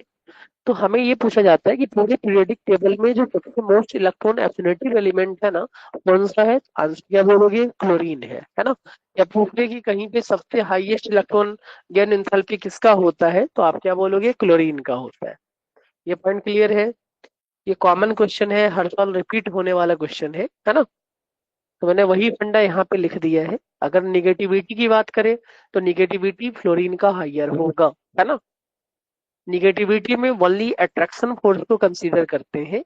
अगर गेन एंथैल्पी की बात करें ना, तो इसमें अट्रैक्शन और रिपल्सन दोनों फोर्स को कंसीडर किया जाता है, इसलिए गेन एंथैल्पी क्लोरीन का हाई होता है एंड इलेक्ट्रोनेगेटिविटी फ्लोरीन का हाई होता है। तो fluorine is most electronegative element in periodic table and chlorine is most electron affinitive element in periodic table. इस पॉइंट में किन्हीं का कोई कंफ्यूजन? इस पॉइंट में किन्हीं का कोई कंफ्यूजन?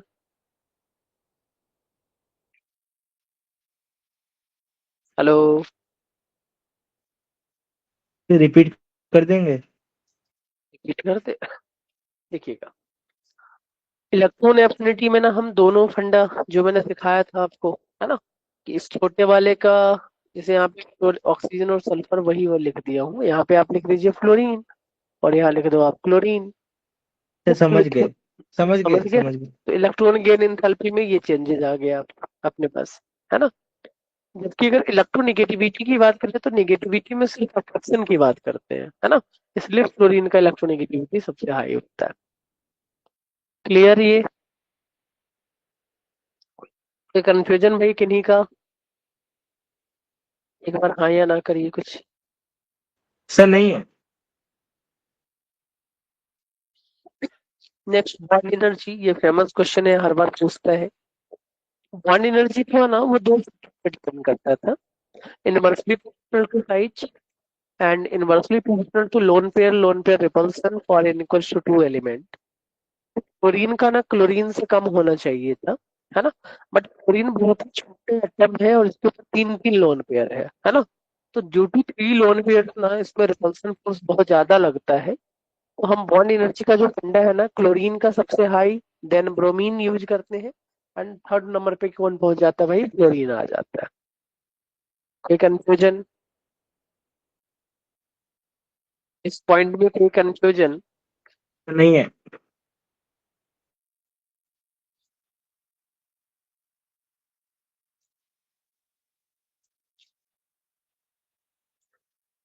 नेक्स्ट है physical properties, MP and BP, है ना। तो फ्लोरीन क्या होता है भाई? गैस, है ना, कैसा कलर है? Pale yellow. Chlorine is gas, कैसा कलर है? Greenish yellow. Bromine is liquid, reddish brown liquid and iodine is solid, है ना। तो एमपी एंड बीपी, जिसमें एक्सट्रैक्शन फोर्स बढ़ता जाएगा सॉलिड है तो इसका एमपी एंड बीपी हाइयर होगा। तो on moving top to bottom MP and BP increases. Clear? अब देखो एक क्वेश्चन ये पूछता है कि हैलोजन, हैलोजन जो है ना भाई, हैलोजन का एटॉमिक नंबर अगर देखेंगे आप, है ना, तो F2 में हर जगह आपको इवन मिल रहा होगा, F2 18, Cl2, है ना। हेलो? तो ये क्या होना चाहिए था? कोई भी अनपेयर्ड इलेक्ट्रॉन यहाँ पे नहीं दिख रहा है। तो हम ये बोलते हैं कि लॉजिक ये रहता है कि जिसमें भी नंबर ऑफ इलेक्ट्रॉन्स अगर ऐसा दिख जाए ना, उनका नेचर क्या था? Diamagnetic. But halogens are and diamagnetic compound are colourless. Diamagnetic compound are colourless, but जितने भी हैलोजन है वो कलर्ड होते हैं। तो ये पूछ लेगा कि वाई हैलोजन आर कलर्ड। इसका लॉजिक अपने केमिकल बॉन्डिंग में डिटेल में किया हुआ था, और लॉजिक क्या लिखा हुआ था? होमो होमो लुमो ट्रांजिशन, है ना। तो halogens are coloured due to HOMO LUMO transition. अब ये होमो लुमो ट्रांजिशन क्या होता है? होमो का मतलब है highest occupied molecular orbital, LUMO का मतलब है लोएस्ट अनऑक्यूपाइड मॉलिक्यूलर ऑर्बिटल, और ट्रांजिशन का मतलब होता है एनर्जी चेंजेस, है ना। तो जब भी इन दोनों स्टेज में एनर्जी का ट्रांजिशन होगा ना, तो इलेक्ट्रॉन के ट्रांजिशन के रीजन से इलेक्ट्रॉन अनपेयर्ड हो जाते हैं। जो पेयर्ड इलेक्ट्रॉन है ना, वो अनपेयर्ड फॉर्म में आ जाएंगे, है ना। और अगर अनपेयर्ड इलेक्ट्रॉन है, दैट मीन्स उसका नेचर क्या होगा? कुछ ना कुछ उसमें कलरलेस, कलर का फंडा आ जाएगा। तो एक कॉमन क्वेश्चन पूछ लेता है कि वाई हेलोजन आर कलर्ड, तो आप क्या बोलोगे logic? Due to homo lumo transition. इस पॉइंट में कोई कंफ्यूजन? नहीं इस है पॉइंट। कंफ्यूजन। नेक्स्ट है फ्लोरीन और क्लोरीन जो होते हैं ना भाई, वाटर के साथ रिएक्ट करते हैं क्योंकि इनका रिएक्टिविटी बहुत ज्यादा था। जबकि ब्रोमीन और आयोडीन जो होते हैं ना, वो स्पेरेंगली सॉल्युबल इन वाटर होते हैं। बट अगर कोई ऑर्गेनिक सॉल्वेंट की अगर बात करेंगे तो ऑर्गेनिक सॉल्वेंट से ये सॉल्युबल हो जाते हैं। अब ऑर्गेनिक सॉल्वेंट का मतलब क्लोरोफॉर्म हो गया, कार्बन डाइसल्फाइड हो गया, कार्बन टेट्राक्लोराइड हो गया, इनमें ये सॉल्युबल होते हैं। कोई कंफ्यूजन? कोई कंफ्यूजन? यहाँ पे है कोई कंफ्यूजन? अरिजीत, कोई कंफ्यूजन है भाई यहाँ पे? सर नहीं है। नेक्स्ट अगर ऑक्सीडेशन स्टेट की बात करें ना, तो फ्लोरीन ना जनरली एक ही ऑक्सीडेशन स्टेट शो करेगा, -1। एंड अदर हैलोजेंस ना -1, +1, +3, +5 एंड +7, ये पॉजिटिव भी शो करते हैं। तो ओनली निगेटिव जो कौन शो करता है? फ्लोरीन। अदर हैलोजेंस निगेटिव भी शो करेंगे और पॉजिटिव भी शो करेंगे, है ना। हम यहाँ पे -1 भी लिख सकते हैं, -1 भी शो करता है। तो हैलोजन पॉजिटिव ऑक्सीडेशन स्टेट दो ही कंडीशन में शो करेगा, है ना। या तो वो कंपाउंड क्या रहना चाहिए? इंटर हैलोजन कंपाउंड, या फिर ऑक्साइड्स या ऑक्सी सॉल्ट या फिर ऑक्सी एसिड्स। तो ये दो कंडीशन है, अगर ऑक्सीजन के साथ कोई कंपाउंड का फॉर्मेशन कर रहा हो या इंटर हैलोजन कंपाउंड बना रहा हो, तभी ऑक्सीजन प्लस वाला शो करता है। अगर नहीं दिख रहा होगा, ये दोनों कंडीशन अगर फुलफिल नहीं कर रहे होंगे, देन उस कंडीशन में ऑक्सीजन का ऑक्सीडेशन स्टेट पॉजिटिव नहीं होगा। अब इनका अगर हम बैलेंसी जो देखेंगे ना, वो -1, +1, +3, +5 एंड +7 था। बट क्लोरीन और ब्रोमीन के कुछ ऐसे भी कंपाउंड पॉसिबल होते हैं जो +4 और +6 भी शो करते हैं, है ना। तो ये कब शो करेंगे? इन case of oxy acid and oxy salts. इस पॉइंट में कोई कंफ्यूजन? इस पॉइंट में कोई कंफ्यूजन? नहीं है सर। Next, chemical properties. तो हैलोजेंस आर हाईली रिएक्टिव। अब टॉप टू बॉटम अगर मूव करोगे ना, तो इसका रिएक्टिविटी डिक्रीज करता है। क्यों? लॉजिक वही है। फ्लोरीन फ्लोरीन में रिपल्सन बहुत ज्यादा था, अनस्टेबल है, ब्रेक होने की टेंडेंसी शो करेगा और रिएक्ट करने की टेंडेंसी शो कर लेता है। ठीक है। अब सेकेंड क्वेश्चन, ये भी कॉमन क्वेश्चन है, हर साल पेपर में पूछने के चांसेस रहते हैं कि पूरे पीरियोडिक टेबल में स्ट्रॉन्गेस्ट ऑक्सीडाइजिंग एजेंट की अगर बात करें ना, तो हम क्या बोलते हैं? फ्लोरीन होता है ना। कि fluorine is strongest oxidising agent in periodic table. कोई confusion? And top to bottom अगर मूव करोगे, तो ऑक्सीडाइजिंग नेचर जो होता है वो डिक्रीज करता है, मतलब फ्लोरीन सबसे बेटर है, then chlorine, then bromine, then iodine, है ना। तो क्वेश्चन ये पूछा जाएगा कि कौन सा हैलोजन किस हैलोजन को उसके सॉल्ट सॉल्यूशन से रिप्लेस कर सकता है। तो अगर कहीं पे फ्लोरीन लिखा मिले ना, तो फ्लोरीन किन किन को रिप्लेस कर सकता है? Chloride, bromide, iodide. क्लोरीन किनको कर सकता है? Bromide and iodide. ब्रोमीन किसको कर सकता है भाई? आयोडाइड को रिप्लेस कर सकता है। कोई कंफ्यूजन? इस पॉइंट में कोई कंफ्यूजन? एक बार हाँ नहीं। या ना करो। नहीं। नहीं है। Next reaction with water. तो अपने देखा था कि फ्लोरीन और क्लोरीन जो है वो वाटर के साथ रिएक्ट करता है ना। तो फ्लोरीन तो विग्रसली रिएक्ट कर लेगा, है ना, O2 निकाल देगा। बट क्लोरीन और ब्रोमीन जो होते हैं ना, वो वाटर के साथ डिस्प्रोपोर्शनेशन रिडॉक्स शो करते हैं। तो ये क्वेश्चन पूछ लेता है डायरेक्ट आपसे, है ना। और आयोडीन का रिएक्टिविटी बहुत कम था, तो ये रिएक्शन में पार्टिसिपेट नहीं करता, नो रिएक्शन बोलेंगे। इस पॉइंट में कुछ कंफ्यूजन है आप लोगों का?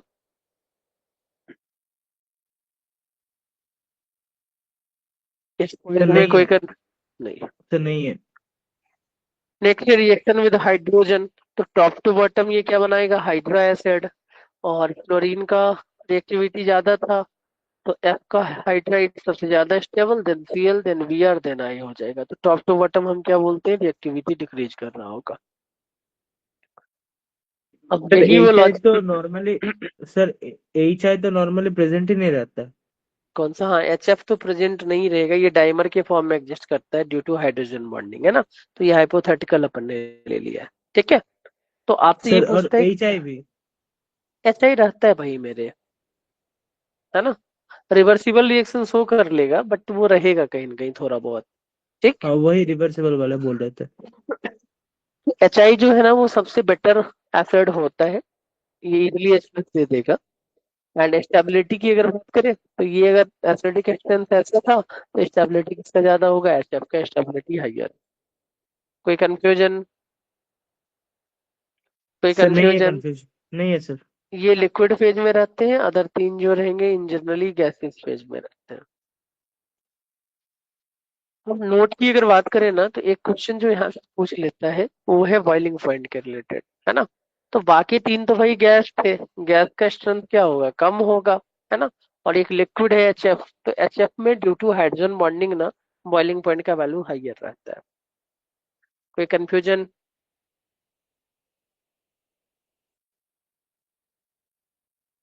कोई कंफ्यूजन?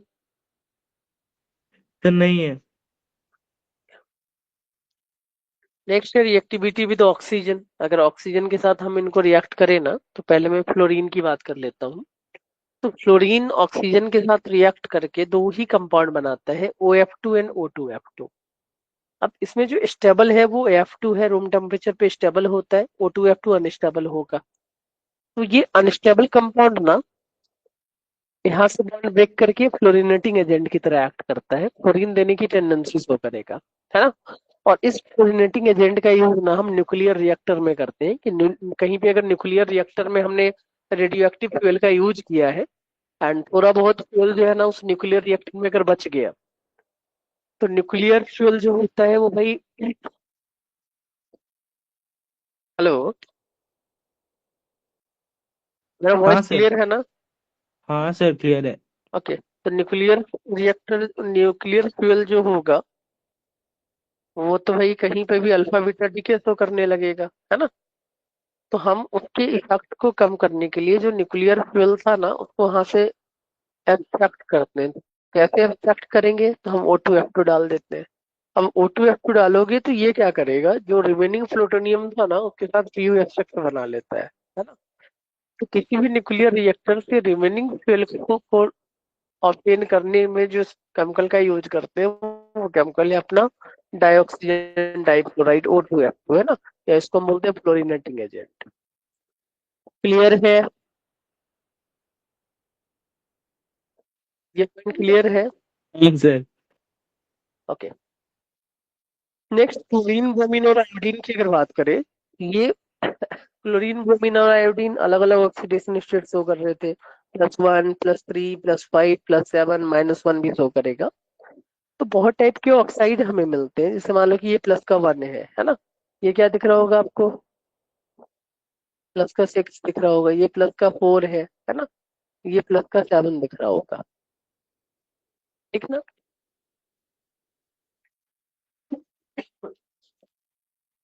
अब इनमें अगर स्टेबिलिटी की अगर बात करें ना, तो एक क्वेश्चन ये कॉमन है पूछ लेता है कि अगर हैलोजन के ऑक्साइड की स्टेबिलिटी की बात करें तो किसकी, कौन से हैलोजन का ऑक्साइड सबसे ज्यादा स्टेबल होगा। तो आयोडीन का ऑक्साइड जो है ना वो सबसे ज्यादा स्टेबल होता है, ये एक एक्सपेरिमेंटल फैक्ट है। हम थर्मोडायनामिकली और काइनेटिकली दोनों स्टेबिलिटी कंपेयर के बाद, इस पॉइंट करने के बाद यहाँ पे पहुंचते हैं कि आयोडीन के जो भी ऑक्साइड रहेंगे ना उनका स्टेबिलिटी सबसे हाईयर होगा। अब अगर हम कहीं पे इंडिविजुअल ऑक्साइड की अगर बात करें, जैसे मान लो कि ऑक्साइड ऑफ क्लोरीन की बात करते हैं ना, तो क्लोरीन के केस में जो ऑक्साइड का स्टेबिलिटी है वो directly proportional to oxidation state होता है ना। That means as oxidation state increases, stability of oxide of chlorine also increases. यहाँ पे एक क्वेश्चन आपसे ये पूछ लेता है कि Cl2O4, है ना, इसमें क्लोरीन प्लस के 4 में एग्जिस्ट कर रहा है। तो Cl2O4 क्या ClO2 का डाइमर होता है, एक क्वेश्चन ऐसा पूछेगा। तो आप क्या बोलोगे, Cl2O4 is not a dimer of ClO2, ये याद रखना है स्टेटमेंट। ऐसा क्यों, तो हम बोलते हैं भाई ये जो नेचर में है ना वो इस फॉर्म में निकलता है, क्लोरीन Cl+ आयनिक कंपाउंड है, ये Cl+ एंड ClO4- है ना। तो कंपाउंड Cl+ दिखेगा, एक कैटाइन और एक एनाइन दिख रहा है, तो इस कंपाउंड को हम बोलते हैं क्लोरीन पर क्लोरेट। क्या बोलेंगे भाई, क्लोरीन पर ये आयनिक फॉर्म क्लोरेट। में प्रेजेंट रहता है। हाँ हाँ, ये Cl+ और ClO4- के फॉर्म में प्रेजेंट रहता है। ये और सोर्स ऑफ आयनिक, क्लो हाँ, सोर्स ऑफ ये ClO4- है। इस आयनिक ठीक। कैरेक्टर के रीजन से ही हम लोग नहीं बोल पा रहे कि ये डायमंड नहीं है। हाँ हाँ, आयनिक के रीजन से ही नहीं बोल पा रहे हैं कि ये डाइमर है। क्लियर? कोई कंफ्यूजन? हाँ सर क्लियर है। ओके।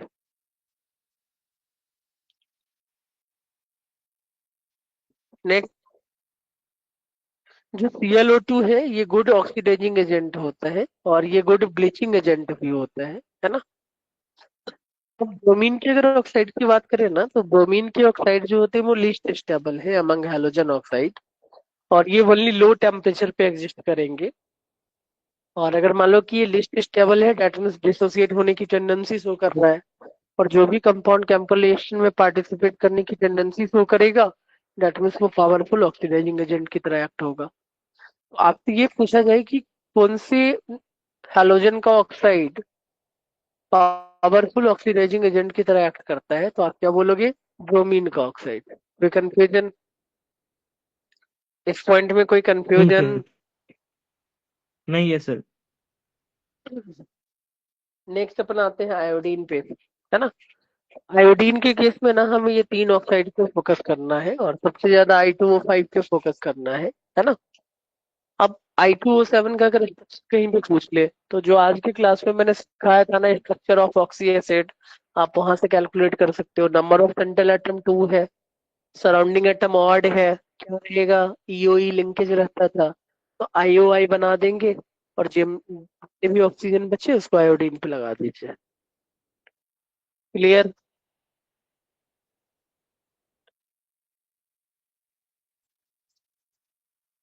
इस पॉइंट हाँ में सर, कोई क्लियर है। कंफ्यूजन? इस पॉइंट में कोई कंफ्यूजन? नहीं है सर। नहीं है।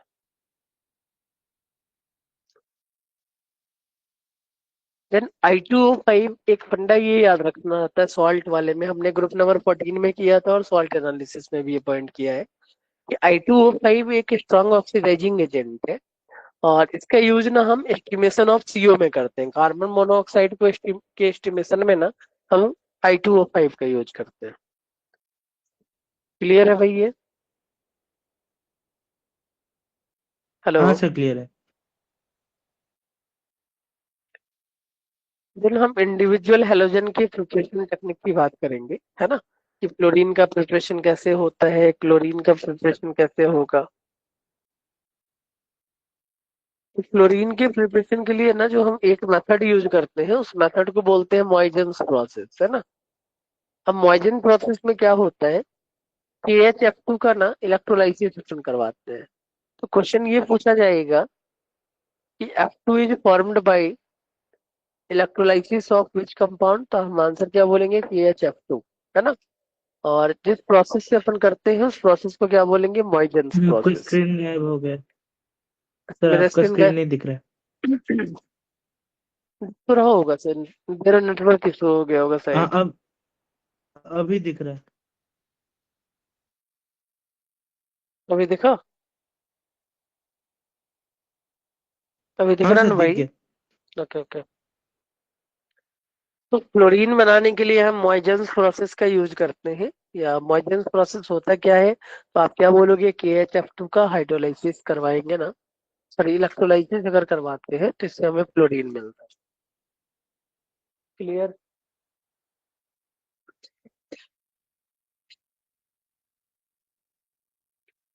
ये पॉइंट क्लियर है? ये पॉइंट क्लियर है भाई? मॉइजेंस प्रोसेस हाँ का सर, फंडा क्लियर है। क्लियर है?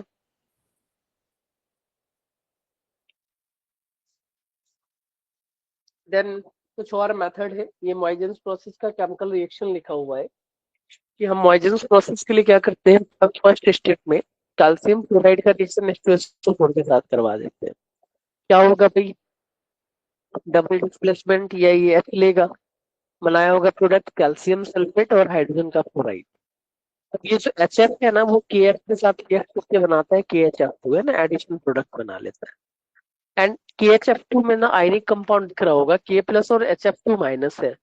जब हम इस HF2 माइनस का इलेक्ट्रोलाइसिस करवाएंगे ना, तो हमें प्रोडक्ट क्या मिलेगा? H2 और F2। ये पॉइंट क्लियर है? हाँ सर। सर। हाँ हाँ बोलिए। नेक्स्ट है अपना क्लोरीन, है ना। सर। तो बोलिए बोलिए। सर ऊपर KHF2 का इलेक्ट्रोलिसिस किया आपने, फिर यहाँ पे फिर हम्म। HF2 आ रहा है प्रोडक्ट। इसको हीट करने से K+ और HF2- आया। इलेक्ट्रोलाइसिस का मतलब सॉल्ट सॉल्यूशन का इलेक्ट्रोलाइसिस आप करवाओगे ना। हाँ। तो सॉल्ट क्या है, KHF2 है ना। हाँ उसी का इलेक्ट्रोलाइसिस हो रहा होगा। सर, फिर प्रोडक्ट भी सेम ही फॉर्म हो रहा है। हाँ, K+ तो क्या नीचे डिपॉजिट हो जाएगा ना, वाटर भी तो आप लेके चलोगे ना, OH- आयन। K+ और H+ में डिपोजिशन टेंडेंसी पढ़ाया था इलेक्ट्रोकेमिस्ट्री में। हाँ सर। याद है कि H+ के नीचे वाले अगर मेटल रहेंगे तो उनका डिपोजिशन होगा, और अगर उसके पहले वाले रहे तो हर केस में H2 ही निकलेगा। ठीक है सर। याद है भाई। Yes sir. वही लॉजिक यहाँ पे लगा रहे हैं। ठीक है कोई सर। कंफ्यूजन। नहीं। देन Cl2 की बात करते हैं। तो Cl2 के प्रिपरेशन में ना हम क्या यूज करते हैं भाई, NaCl के साथ कंसंट्रेटेड H2SO4 का सॉल्यूशन ऐड कर देते हैं in presence of catalyst MnO2, है ना। तो जब हम MnO2 कैटलिस्ट यहाँ पे यूज करेंगे ना, तो हमारा प्रोडक्ट क्या मिलता है, Cl2। रिमेनिंग और भी प्रोडक्ट बनेंगे, मैंने वो लिखा नहीं है। ये पॉइंट क्लियर है। ये पॉइंट क्लियर है। सर। तो सबसे common method of preparation of Cl2 जो होता है ना, वो है NaCl का H2SO4 के साथ reaction in presence of MnO2। Point में कोई कंफ्यूजन। ये वाला पॉइंट लिखना है क्या कि K+ जो होगा इसका रिएक्शन रेट कम है, नहीं लिखो ना भाई। रिलेट कर पाए ना आप लोग। हेलो। हाँ सर, रिलेट कर पाए। देन कुछ और मेथड की है MnO2 का, जब Cl- के साथ रिएक्ट करेंगे प्रोडक्ट क्या मिलेगा, Cl2। कि MnO4 का रिएक्शन अगर करवाओगे तब भी क्या मिलेगा, Cl2, है ना। मोल्टेन NaCl रहा तो इनका इलेक्ट्रोलाइसिस से क्या मिलता था, Cl2। एक्वस NaCl रहा, इनके इलेक्ट्रोलाइसिस से क्या मिलेगा, Cl2, है ना। तो इलेक्ट्रोकेमिस्ट्री में हम ये सारे पॉइंट डिस्कस कर चुके हैं, इसलिए फिर से यहाँ पे मैं रिपीट नहीं कर रहा हूँ, है ना। एक सेकेंड मेथड और यूज करते हैं, और जहां तक स्टार या हाईलाइटेड पॉइंट है ना, उससे डायरेक्ट क्वेश्चन पूछे जाते हैं। PYQ में आपको सारे क्वेश्चन कहीं ना कहीं दिख जाएंगे। तो संडे का जो क्लास हुआ ना, सैटरडे या संडे का, सैटरडे के क्लास में ही मैं PYQ भी डिस्कस करूंगा अपनी क्लास में ही, लास्ट 5 इयर्स के फीडबैक के, है ना। तो डेकोन्स सर प्रोसेस बोल की रहे अगर सर टेस्ट होगा। सर अ, संडे टेस्ट होगा। पता नहीं, शायद हो सकता है कि नेक्स्ट वीक शिफ्ट हो जाए टेस्ट। इन्फॉर्मेशन मिल जाएगा आपको।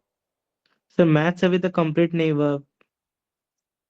शायद जितना पता चला है कि शायद नेक्स्ट वीक शिफ्ट हो जाएगा आपका टेस्ट। ठीक है। ठीक है सर। ओके। तो डेकोन्स प्रोसेस की अगर बात करें ना, तो HCl और O2 में CuCl2 as a catalyst use करते हैं। ये क्वेश्चन पूछा गया है कि इन डेकोन्स प्रोसेस कैटलिस्ट क्या यूज होता है। तो हम बोलेंगे भाई कॉपर क्लोराइड, है ना। और प्रोडक्ट क्या मिलता है अपने को, Cl2 और H2O मिल जाते हैं यहाँ पे। कोई कंफ्यूजन। यहाँ पे कोई कंफ्यूजन है क्या।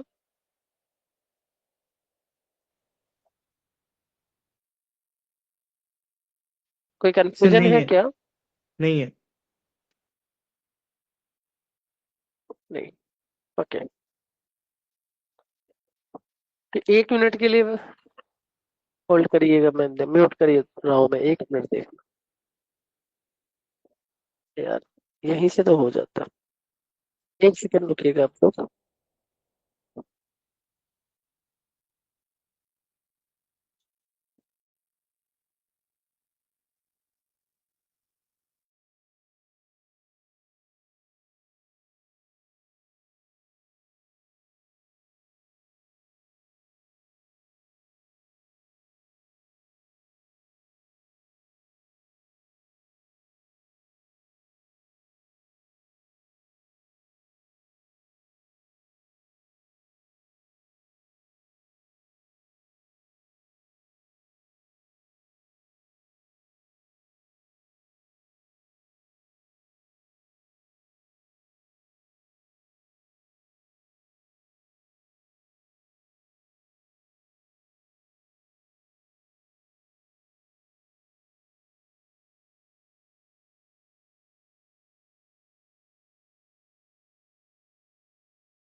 हेलो, मेरा वॉइस क्लियर है? एक बार कंफर्म करना आप लोग। अरिजीत, मेरा वॉइस क्लियर है भाई? हाँ सर, क्लियर है। स्क्रीन भी दिख रहा है ना भाई? हाँ सर। ओके। तो जब हम क्लोरीन का रिएक्शन ना मेटल या नॉन मेटल के साथ करवाएंगे, कुछ प्रॉपर्टीज अगर देख लेते हैं, है ना, तो हमारे पास जो प्रोडक्ट मिलेगा ना वो नॉन मेटल या फिर मेटल का क्लोराइड मिलेगा। ठीक है। अब जैसे रिएक्शन विद क्लोरीन की अगर बात करें, कुछ रिएक्शन देखते हैं अपन। जैसे मान लो कि H2 है ना, तो ये नॉन मेटल H2 का Cl2 के साथ रिएक्शन कराओगे तो क्या बनेगा प्रोडक्ट अपना HCl। अगर H2S का Cl2 के साथ रिएक्शन कराओगे, प्रोडक्ट क्या बनने वाला अपना HCl प्लस S। है ना, लॉजिक ये रहता है कि अगर ये जीरो वाला है ना, तो Cl2 में भी जीरो दिख रहा होगा, तो ये कहाँ जाएगा? माइनस के वन में। ये कहाँ जाएगा भाई? जीरो से ये प्लस के वन में जा रहा होगा। रेडॉक्स टाइप का रिएक्शन। तो हर जगह क्लोरीन के रिएक्शन में ना हमें HCl कॉमन दिखेगा, है ना, और ये सामने वाले रिएजेंट को ना जीरो में पहुंचा देगा। जैसे -1 है, यहाँ पे कार्बन है, तो कार्बन का ऑक्सीडेशन स्टेट कहाँ पहुंच गया होगा? C0 में पहुंच गया होगा। अगर हमें अमोनिया के साथ रिएक्शन अगर करवाना रहे, तो अमोनिया का रिएक्शन फेमस है। क्वेश्चन पूछा जाता है यहाँ से, PYQ में आपको दिख जाएंगे कि अमोनिया का रिएक्शन अगर हमने क्लोरीन के साथ करवाया और एक्सिस में अगर आप अमोनिया लेके चलते हो ना, देन प्रोडक्ट हमें क्या मिलेगा? N2 मिलेगा, नाइट्रोजन गैस प्रोड्यूस करता है। बट अगर आप मान लीजिए कि क्लोरीन को एक्सेस ले लोगे ना, तो इसमें हमें NCl3 मिलता है। और NCl3 एक्सप्लोसिव की तरह यूज होता है। अब इस रिएक्शन को आप कैसे याद रखोगे? तो नाइट्रोजन एक्सेस में है ना, तो एक्सेस नाइट्रोजन वाला प्रोडक्ट बनेगा, N2 बनेगा, है ना। और यहाँ पे क्लोरीन एक्सेस में है, तो जिसमें क्लोरीन ज्यादा है ना वो आंसर दिखेगा, तो 3 ही क्लोरीन एक्स्ट्रा लगा सकते हैं आप, तो NCl3 प्रोडक्ट बन जाएगा। आप ऐसे रिलेट करके याद रख सकते हो। क्लोरीन ज्यादा है तो ज्यादा क्लोरीन वाला प्रोडक्ट बनेगा NCl3। अगर अमोनिया हाइयर है तो ज्यादा नाइट्रोजन वाला प्रोडक्ट बनेगा, डेट इज N2, है ना। क्लोरीन दिखना नहीं चाहिए। मेरा वॉइस क्लियर है? मेरा वॉइस क्लियर है? एक बार हाँ या ना कुछ तो बोलिए। क्लियर है। चलिए, देन क्लोरीन डिस्प्रोपोर्शनेशन रिएक्शन भी शो करता है कि जब भी कोई भी नॉन मेटालिक एलिमेंट NaOH एक स्ट्रॉन्ग अल्कलाइन कंडीशन में रहे ना, देन वो डिस्प्रोपोर्शनेशन रिएक्शन शो करेगा, है ना। तो क्लोरीन के केस में भी ये दिख रहा होगा आपको स्ट्रॉन्ग बेस, है ना, ये दिख रहा होगा आपको स्ट्रॉन्ग बेस, तो इसका डिस्प्रोपोर्शनेशन हो जाएगा। तो Cl कहाँ जाएगा? -1 और प्लस के वन में। इसका भी Cl कहाँ जाएगा? -1 और +1 कितने जाएगा। और जब हम इस Cl का रिएक्शन एक्सेस ऑफ NaOH के साथ कराएंगे तो NaCl और NaOCl बन जाएगा। तो हम क्या बोलते हैं भाई, एक हैलाइड बनता है, एक हाइपोहैलाइड बनता है। अगर कोल्ड एंड डाइल्यूट रहा ना, तो उस कंडीशन में हैलोजन के प्रोडक्ट क्या मिलेंगे अपने को? हैलाइड एंड हाइपोहैलाइड मिलता है, हाइपोहैलाइड। बट अगर हॉट एंड कंसंट्रेटेड रहे ना, तो इस केस में प्रोडक्ट मेरे को क्या मिलेगा? एक तो हैलाइड मिलता है और दूसरा हैलोएट मिलता है, हैलोएट। क्लियर?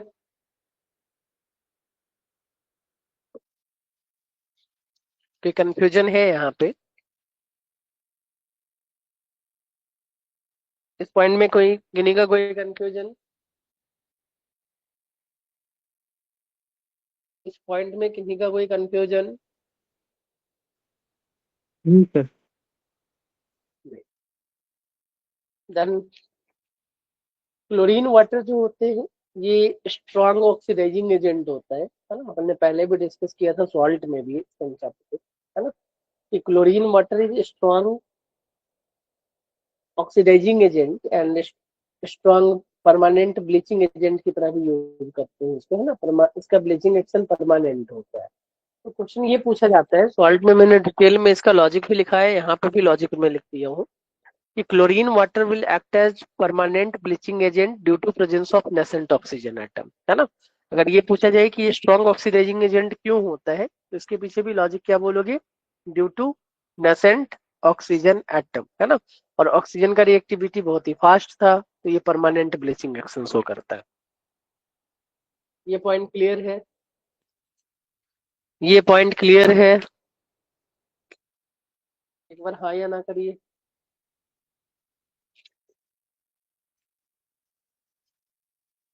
भाई ये पॉइंट क्लियर है ना? एक बार हाँ या ना तो बोल दे यार। ये पॉइंट क्लियर है? Yes sir.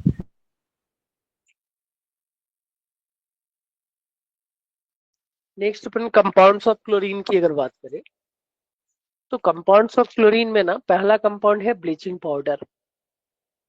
तो ब्लीचिंग पाउडर का जो फॉर्मूला होता है भाई वो है CaOCl2, या फिर हम इसको कैल्शियम ऑक्सीक्लोराइड भी बोलते हैं, CaOClCl, है ना। इसके अगर स्ट्रक्चर की बात करें तो कैल्शियम एक OCl है और एक Cl है।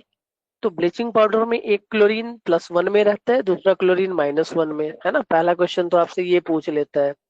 पहले भी अपन ने रिडॉक्स, जब से आप पढ़े हो रिडॉक्स में ही हमने ये डिस्कस किया था। अब ब्लीचिंग पाउडर जो होते हैं ना वो स्ट्रॉन्ग ब्लीचिंग एजेंट होते हैं, एंड ये स्ट्रॉन्ग ऑक्सीडाइजिंग एजेंट भी होते हैं। बट क्यों होते हैं ये पूछा जाएगा लॉजिक आपसे। तो हम बोलते हैं भाई इसके लिए ना रिस्पॉन्सिबल जो होता है वो ये वाला ऑक्सीजन दिख रहा है ना, इसके रीजन से होता है ना, वो नेसेंट ऑक्सीजन, है ना। अब नेसेंट ऑक्सीजन हमें किस आयंस में दिख रहा है, तो OCl- में दिखेगा, है ना। तो क्वेश्चन ये पूछता है आपसे कि bleaching powder is strong bleaching agent and strong oxidizing agent due to presence of which ion. तो आप क्या बोलोगे, हाइपोक्लोराइट आयन, है ना। इसको बोलते हैं अपन हाइपोक्लोराइट आयन। मैं लिख दे रहा हूँ, हाइपोक्लोराइट आयन, हाइपोक्लोराइट आयन।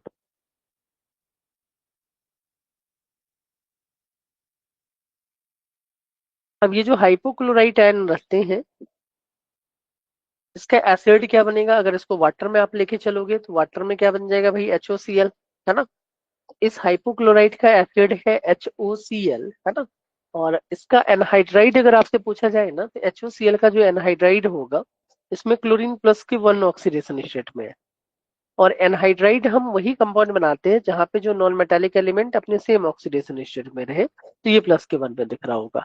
तो HOCl का जो एनहाइड्राइड है वो Cl2O होता है। कोई कंफ्यूजन? ये क्वेश्चन जेई में पूछा गया है, तो मैं इस नोट वाले पॉइंट पे ना स्टार लगा देता हूँ। किन्हीं का कोई कंफ्यूजन? किन्हीं का कोई कंफ्यूजन? एक बार हाँ या ना बोलिए, किन्हीं का कुछ कंफ्यूजन? अरे भाई कुछ कंफ्यूजन है तो पूछ ले।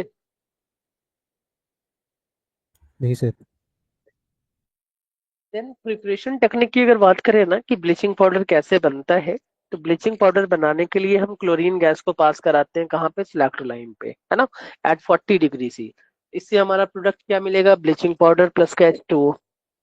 ब्लीचिंग पाउडर के प्रॉपर्टीज से कुछ एक क्वेश्चन आपसे पूछे जाएंगे कि ब्लीचिंग पाउडर को अगर बहुत टाइम के लिए अगर आप रख देते हो ना, है ना, सनलाइट के प्रेजेंस में, तो वो क्या करता है भाई, डिकम्पोजिशन शो कर देता है। और डिकम्पोजिशन शो करके क्या बनाएगा, कैल्शियम का क्लोरेट, और साथ में बनाता है CaCl2, कैल्शियम का क्लोराइड। तो ये जो रिएक्शन है ना, इन रिएक्शन से डायरेक्ट क्वेश्चन आपसे पूछे जाएंगे। एक रिएजेंट ऐसा लिखा रहेगा, एरो के ऊपर हीट का सिंबल दे दिया, है ना, या ऑन स्टैंडिंग लिख देगा, और पूछ लेगा भाई कि प्रोडक्ट क्या मिलेगा अपने को, है ना।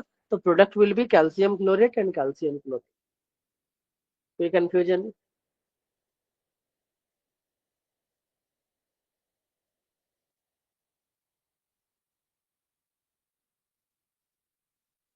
हेलो, कोई कंफ्यूजन है यहाँ पे? सर। नहीं। कुछ एक और रिएक्शन है कि अगर ब्लीचिंग पाउडर का रिएक्शन हम कोबाल्ट क्लोराइड के साथ करवा दे, तो कोबाल्ट क्लोराइड में ना हमारा प्रोडक्ट क्या मिल जाता है, ये O2 मिलेगा और CaCl2 बना देता है ना? तीसरा इसी टाइप का रिएक्शन है कि ब्लीचिंग पाउडर में फिर से अगर आप वाटर ऐड कर दो तो क्या मिलेगा, तो वाटर ऐड करने से कैल्शियम हाइड्रोक्साइड और क्लोरीन, है ना, जिससे ये बना था उसी में कन्वर्ट हो जाएगा। अब रिएक्शन नंबर 4 जो है ना, इससे क्वेश्चन थोड़े बहुत UIQ सॉल्व करेंगे या कोई भी टेस्ट सीरीज वगैरह दोगे ना, तो वहां पे ये क्वेश्चन आपको मिल जाएंगे इस वाले पैटर्न से। मतलब ये थोड़ा सा अच्छे से रिवाइज करना है इस वाले पॉइंट को, कि अगर हम ब्लीचिंग पाउडर का रिएक्शन ना H2S के साथ करवाते हैं, हाइड्रोजन सल्फाइड, हाइड्रोजन सल्फाइड में सल्फर अपने लोएस्ट ऑक्सीडेशन स्टेट पे है, एंड ब्लीचिंग पाउडर क्या करता है, नेसेंट ऑक्सीजन देता था, है ना। तो ये O जो है ना इस सल्फर को ऑक्सीडाइज कर देगा। ये जो O है ना तो क्या करेगा भाई, इस सल्फर को ऑक्सीडाइज कर देगा, है ना। कितने, ये O है सल्फर को ऑक्सीडाइज करके कहाँ पहुंचा देगा, S के फॉर्म में। और ये O H2 के साथ कंबाइन होकर H2O बना लेगा, है ना। और CaCl2 का फॉर्मेशन, इस O को गायब कर दीजिए, जो रिमेनिंग बचा उसको आप प्रोडक्ट में लिख दो, तो ये CaCl2 बन जाएगा। हर जगह यही लॉजिक अपन लेके चल रहे हैं। अगर मान लो कि इसी ब्लीचिंग पाउडर का रिएक्शन हमने FeSO4 के साथ करवा दिया एसिडिक मीडियम, है ना। एसिडिक मीडियम क्या होगा, H2SO4, है ना। ये पहले से दिख रहा होगा +K2 में, है ना। तो हमें जो प्रोडक्ट बनाना है ना, इसको ऑक्सीडाइज करना है। ये +2 से कहाँ पहुंच गया है, +K3 में, ठीक है। और ऑक्सीजन हमेशा वाटर के साथ कंबाइन करेगा, तो एसिड H2SO4 आपने लिया है तो उसका वाटर बन गया। और CaCl2 हमेशा प्रोडक्ट में आपको दिखने वाले हैं। KNO2 की अगर बात करें, ये नाइट्रोजन +K3 में दिख रहा होगा आपको, तो ये +K5 में पहुंचा दिया, प्रोडक्ट में CaCl2 मिल गया। Ki आयोडीन -1, तो आयोडीन के केस में I2 बनता था, बहुत बार रिपीट कर चुके हैं अपने इस रिएक्शन को। NH3 में नाइट्रोजन अपने लोएस्ट पे है, कहाँ पहुंचेगा, 0 पे, है ना। तो नॉन मेटल में कोई भी एलिमेंट रहे ना, वो 0 पे ही पहुंचता है। नॉन मेटालिक एलिमेंट के साथ अगर ऑक्सीडाइजिंग एजेंट रहे तो ये 0 पे पहुंचता है ना, एलिमेंट्री फॉर्म में। और कहीं पे अगर कुछ ऐसे रिएक्शन मेटल के साथ कोई कंपाउंड रहे ना, तो वो अपने हाईएस्ट ऑक्सीडेशन स्टेट पे पहुंचता है ना। लॉजिक क्लियर है। जैसे H2SO4 +K6 में है, तो यहाँ पे ये रिएक्शन तो पॉसिबल होगा नहीं, है ना। तो ये क्या करेगा, एक जो क्लोरीन -1 में था ना, उसको 0 पे पहुंचाएगा। CO2 है, तो CO2 में कार्बन को पहुंचा दिया कहाँ पे भाई, +K6, कोई कंफ्यूजन। और Cl जो है वो 0 पे पहुंच गया होगा। ये सल्फर +K6 से +K6 में ही रहा होगा। कोई कंफ्यूजन है भाई, हेलो। यहाँ पे किन्हीं का कोई कंफ्यूजन, एक बार कंफर्म नहीं करिएगा। नहीं है ना भाई। Then second compound is HCl. HCl is colorless gas and having pungent smell.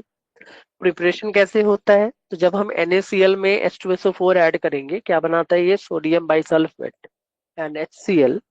और इस बाइसल्फेट का रिएक्शन हम फिर से अगर NaCl के साथ करवा देना हाई टेम्परेचर पे, तो हमारा प्रोडक्ट क्या मिल जाता है, HCl मिल जाता है ना।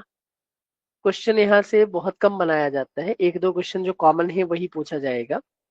प्रॉपर्टीज है इसका, boiling point 198 kelvin, melting point 159 होता है। और ये मेल्ट होने के बाद ना आइस की तरह व्हाइट दिखता है ना, व्हाइट आइस के फॉर्म में देता है ना। ये मेल्ट होने के बाद कैसा दिखता है भाई, आइस के जैसा कंपाउंड बनाने का फॉर्मेशन करेगा। ये इजिली लिक्विफाइड हो जाता है ना, पोलर हो जाता है, वाटर में रेडली सॉल्युबल होगा। हमने जब टेस्ट पढ़ा था सॉल्ट हाइड्रोलाइसिस में, तो HCl का यूज कहाँ करते हैं, अमोनिया के आइडेंटिफिकेशन के लिए, है ना। कि कहीं पे अमोनिया गैस अगर निकल रहा हो, हम उसके सामने HCl लेके जाएंगे, व्हाइट फ्यूम्स बन जाता था, ठीक है। अगर HCl का रिएक्शन हम मेटल कार्बोनेट के साथ करवाए या मेटल सल्फाइड के साथ करवाए, है ना, तो ये क्या करवाएगा भाई, कार्बन -6 है +2, ये CO2 गैस रिलीज करेगा, है ना। और Na के साथ ये Cl रिएक्ट करेगा, सिंपल सा लॉजिक लगा। ये रिड्यूसिंग है लोएस्ट पे, है ना। तो ये क्या करेगा, डबल डिस्प्लेसमेंट टाइप का रिएक्शन शो करता है। तो H2CO3 स्टेबल तो होगा नहीं, इसलिए इसने CO2 और H2O बनाया, साथ में NaCl बना दिया होगा। तो in each and every cases जो भी सेंट्रल यहाँ पे नॉन मेटालिक एलिमेंट दिखेगा ना, उसका ऑक्साइड बना लेगा। अगर कार्बोनेट था, CO3 था, तो CO2 बना दिया, सल्फाइड है तो SO2 बना देगा, है ना। इस तरीके से हम इसको लेके चलते हैं। Question point number 6, salt hydrolysis में भी अपने डिटेल में इसको डिस्कस किया है कि भाई गोल्ड और प्लेटिनम ना किसी एसिड में रिएक्शन डिजोल्व नहीं होते थे, तो इनको डिजोल्व करने के लिए हम क्या यूज करते हैं, एक्वा रेजिया। तो aqua regia is a mixture of 3 mole of HCl and 1 mole of HNO3। और ये मिक्सचर क्या करता है, स्ट्रॉन्ग ऑक्सीडाइजिंग एजेंट प्रोड्यूस करता है, क्लोरीन, है ना, ये नेसेंट क्लोरीन है। और due to presence of nascent chlorine ना, गोल्ड और प्लेटिनम जो होते हैं वो HNO3 और HCl के मिक्सचर में डिजोल्व हो जाते हैं। एक कॉमन क्वेश्चन जो सॉल्ट में भी पूछा जाता है, यहाँ पे भी, या दोनों बोल सकते हैं, एक ही जैसा है ना, कि कौन सा ऐसा मेटल है जो एक्वारेजिया में डिजोल्व नहीं होता। तो आंसर क्या बोलोगे? सिल्वर, है ना। Silver do not dissolve in aqua regia. कोई कंफ्यूजन है?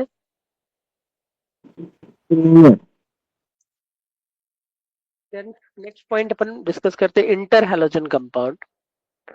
तो इंटर हैलोजन कंपाउंड चार टाइप के बनेंगे, x x dash, x x three dash, x x five dash and x x seven dash. जो सामने लिखा हुआ हैलोजन है ना, वो हमेशा साइज में बिग रहेगा। जो पीछे लिखा हुआ हैलोजन है वो हमेशा स्मॉल रहता है। जो सामने वाला हैलोजन लिखा रहेगा उसका इलेक्ट्रोनेगेटिविटी कम होना चाहिए। जो पीछे हैलोजन लिखा हुआ है उसका इलेक्ट्रोनेगेटिविटी हाई होना चाहिए, है ना। हम कुछ बनाने की एक पैटर्न की बात करते हैं कि जब भी अगर हैलोजन बनेंगे ना, इंटर हैलोजन कंपाउंड, तो इंटर हैलोजन का बनाने का लॉजिक यही है, एक्स एक्स डैश जो आगे लिखा रहता है वो हमेशा लार्जर इन साइज होना चाहिए। जो पीछे लिखा हुआ रहेगा वो स्मॉलर इन साइज। आगे वाले का इलेक्ट्रोनेगेटिविटी कम, पीछे वाले का इलेक्ट्रोनेगेटिविटी हाई, जैसे ClF पॉसिबल होता है ना। एक्स एक्स थ्री की अगर बात करें तो ClF3 ये भी आ जाएगा, है ना। BrF3 ये भी पॉसिबल हो जाएगा, IF3 ये भी पॉसिबल हो जाएगा। बट XX5 और XX7 डैश ना, ये ये किन के केस में पॉसिबल होंगे? जब bromine and iodine central atom की तरह एक्ट करे। ये दोनों कंपाउंड कब पॉसिबल होते हैं? when bromine and iodine is central atom, है ना। छोटे वाले एटम में क्यों एग्जिस्ट नहीं कर रहा? क्या क्या क्यों एग्जिस्ट नहीं कर रहा ClF7? बता देना, अभी जस्ट बता रहा, टेंशन नहीं लेना। आयोडीन का साइज क्या होगा? सबसे लार्जर ना, क्लोरीन का साइज क्या है? स्मॉलर। तो स्टेरिक रिपल्सन हो जाएगा। क्या होगा? Steric repulsion. अभी बताने वाला था, तुमने पहले पूछा, तो पहले ये explain, है ना। तो हमेशा सेंट्रल एटम जो होने चाहिए ना, उसका साइज बिग होना चाहिए था, है ना। इतना लार्ज रहे कि सराउंडिंग, और सराउंडिंग एटम का साइज क्या होना चाहिए? स्मॉलर। बट यहाँ पे Cl में देखोगे, क्लोरीन और ब्रोमीन में एक ही पीरियड का डिफरेंस है, एक सेकेंड पीरियड का, एक थर्ड पीरियड का है ना। तो यहाँ पे स्टेरिक रिपल्सन होगा। कहीं ना कहीं फ्लोरीन पे तीन तीन लोन पेयर भी थे, और सारे फ्लोरीन एलिमेंटम जो रहेंगे वो sp3 हाइब्रिडाइज है ना। तो वहाँ पे स्टेरिक क्राउडिंग हो जाएगा, और स्टेरिक क्राउडिंग के रीजन से ClF7 एग्जिस्ट नहीं करता है। तो in XX5 dash and XX7 dash ना, bromine and iodine will act as a central atom, क्योंकि इन दोनों का साइज लार्जर होता है। क्लोरीन कभी भी यहाँ पे सेंट्रल एटम की तरह एक्ट नहीं करने वाला, है ना। और इसमें भी अगर XX7 डैश की अगर बात करें ना, तो ये कंपाउंड तभी एग्जिस्ट करेंगे जब सेंट्रल एटम क्या रहे? आयोडीन रहे, है ना। ये तभी एग्जिस्ट करता है जब सेंट्रल एटम आयोडीन रहे। जैसे VrF7 भी बनाओगे ना, तो हम क्या बोलेंगे? वो भी एग्जिस्ट नहीं करेगा। ये पॉइंट क्लियर है? ये पॉइंट क्लियर है? एक बार हाँ या ना बोल दे भाई, ये पॉइंट क्लियर है? क्लियर है। अब इनका प्रिपरेशन कैसे होता है? तो जब आप क्लोरीन में फ्लोरीन ऐड करोगे एट लो टेम्परेचर, क्या बनेगा? ClF बनेगा। अगर फ्लोरीन एक्सेस लोगे तो ClF3 बन जाएगा। आयोडीन में Cl2 में भी ICl बनेगा, Cl2 एक्सेस ले लिया, ICl3 बन रहा होगा। तो एक्सेस में मोर नंबर ऑफ बनेंगे स्टार्टिंग में, है ना। एक्सेस जहां दिखा तीन वाले बनेंगे, है ना। अगर एक्सेस नहीं दिख रहा होगा देन उसमें नहीं बनने वाला। जैसे इसमें पहले आपने 3F2 ले लिया तो BrF3 बनेगा, 5F2 ले लो तो BrF5 बनेगा। अगर प्रॉपर्टीज की बात करें तो इनका प्रॉपर्टीज क्या होता है? Covalent and diamagnetic. जितने भी इंटर हैलोजन कंपाउंड होते हैं इनका नेचर होगा covalent due to more polarity, है ना। और always they are diamagnetic in nature. All interhalogen compounds are volatile, solid and liquid except ClF, है ना। ClF is a gas। और इंटरहैलोजन कंपाउंड जैसे मान लो कि I और F के मिड में आपने बॉन्ड बना दिया है, इंटरहैलोजन कंपाउंड का फिजिकल प्रॉपर्टी जो होता है ना, वो within both two halogens lie करेगा, है ना। But melting point and boiling point जो होंगे वो हैलोजन से हाइयर होते हैं। ऐसा क्यों? तो ये डिपेंड करता है नेचर ऑफ फोर्स पे, है ना। अगर इंटर हैलोजन कंपाउंड बनाओगे तो ये पोलर है, ये क्या दिख रहा होगा आपको? नॉन पोलर, है ना। पोलर वाले का नेचर डाइपोल डाइपोल। ये London dispersion force, London dispersion force क्या था? Weakest force of attraction. To inter halogen compound have high MP and BP than pure halogens, है ना। बाकी जितने भी फिजिकल प्रॉपर्टी रहेंगे वो इनएबिटेबल हैलोजेंस रहने वाले हैं। कोई कंफ्यूजन इस पॉइंट में? कोई कंफ्यूजन नहीं है। नहीं। नेक्स्ट है रिलेट रिएक्टिविटी जो रहेगा ना, inter halogen compounds are more reactive than halogen except fluorine, क्योंकि फ्लोरीन के को रिएक्ट करने के लिए ना हीट का रिक्वायरमेंट नहीं पड़ता है ना, ये डार्क में भी रिएक्शन में पार्टिसिपेट कर लेता है। तो फ्लोरीन से रिएक्टिविटी कम होगा इंटर हैलोजन का, बट बाकी हैलोजन से इनका रिएक्टिविटी हाइयर रहने वाला। अगर हम इंटर हैलोजन कंपाउंड को हाइड्रोलाइज अगर करते हैं तो क्या दिखेगा भाई आपको? इस आई प्लस कहाँ जाएगा? प्लस वाला माइनस के पास, माइनस वाला प्लस के पास, है ना।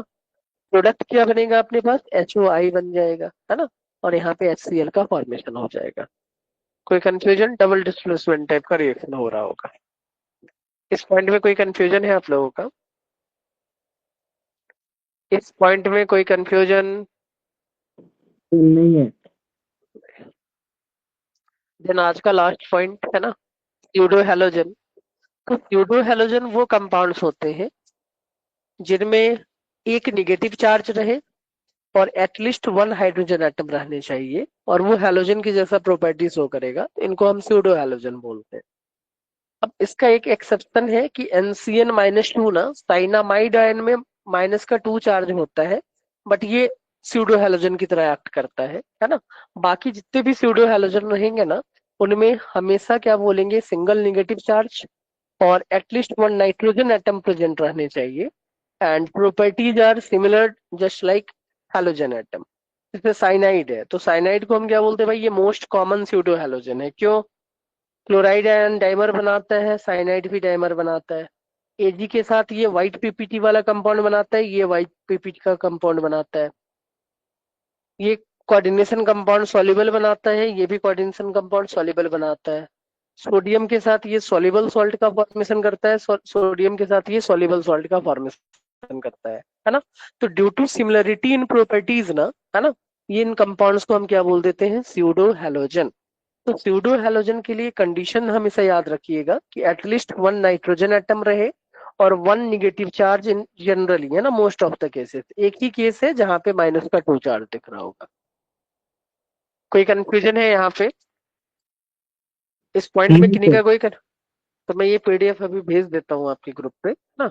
हमने ऑलमोस्ट हैलोजन कंप्लीट कर लिया है। आयोडीन और ब्रोमीन का प्रिपरेशन थोड़ा सा बाकी है, 5 मिनट का कंसेप्ट, है ना।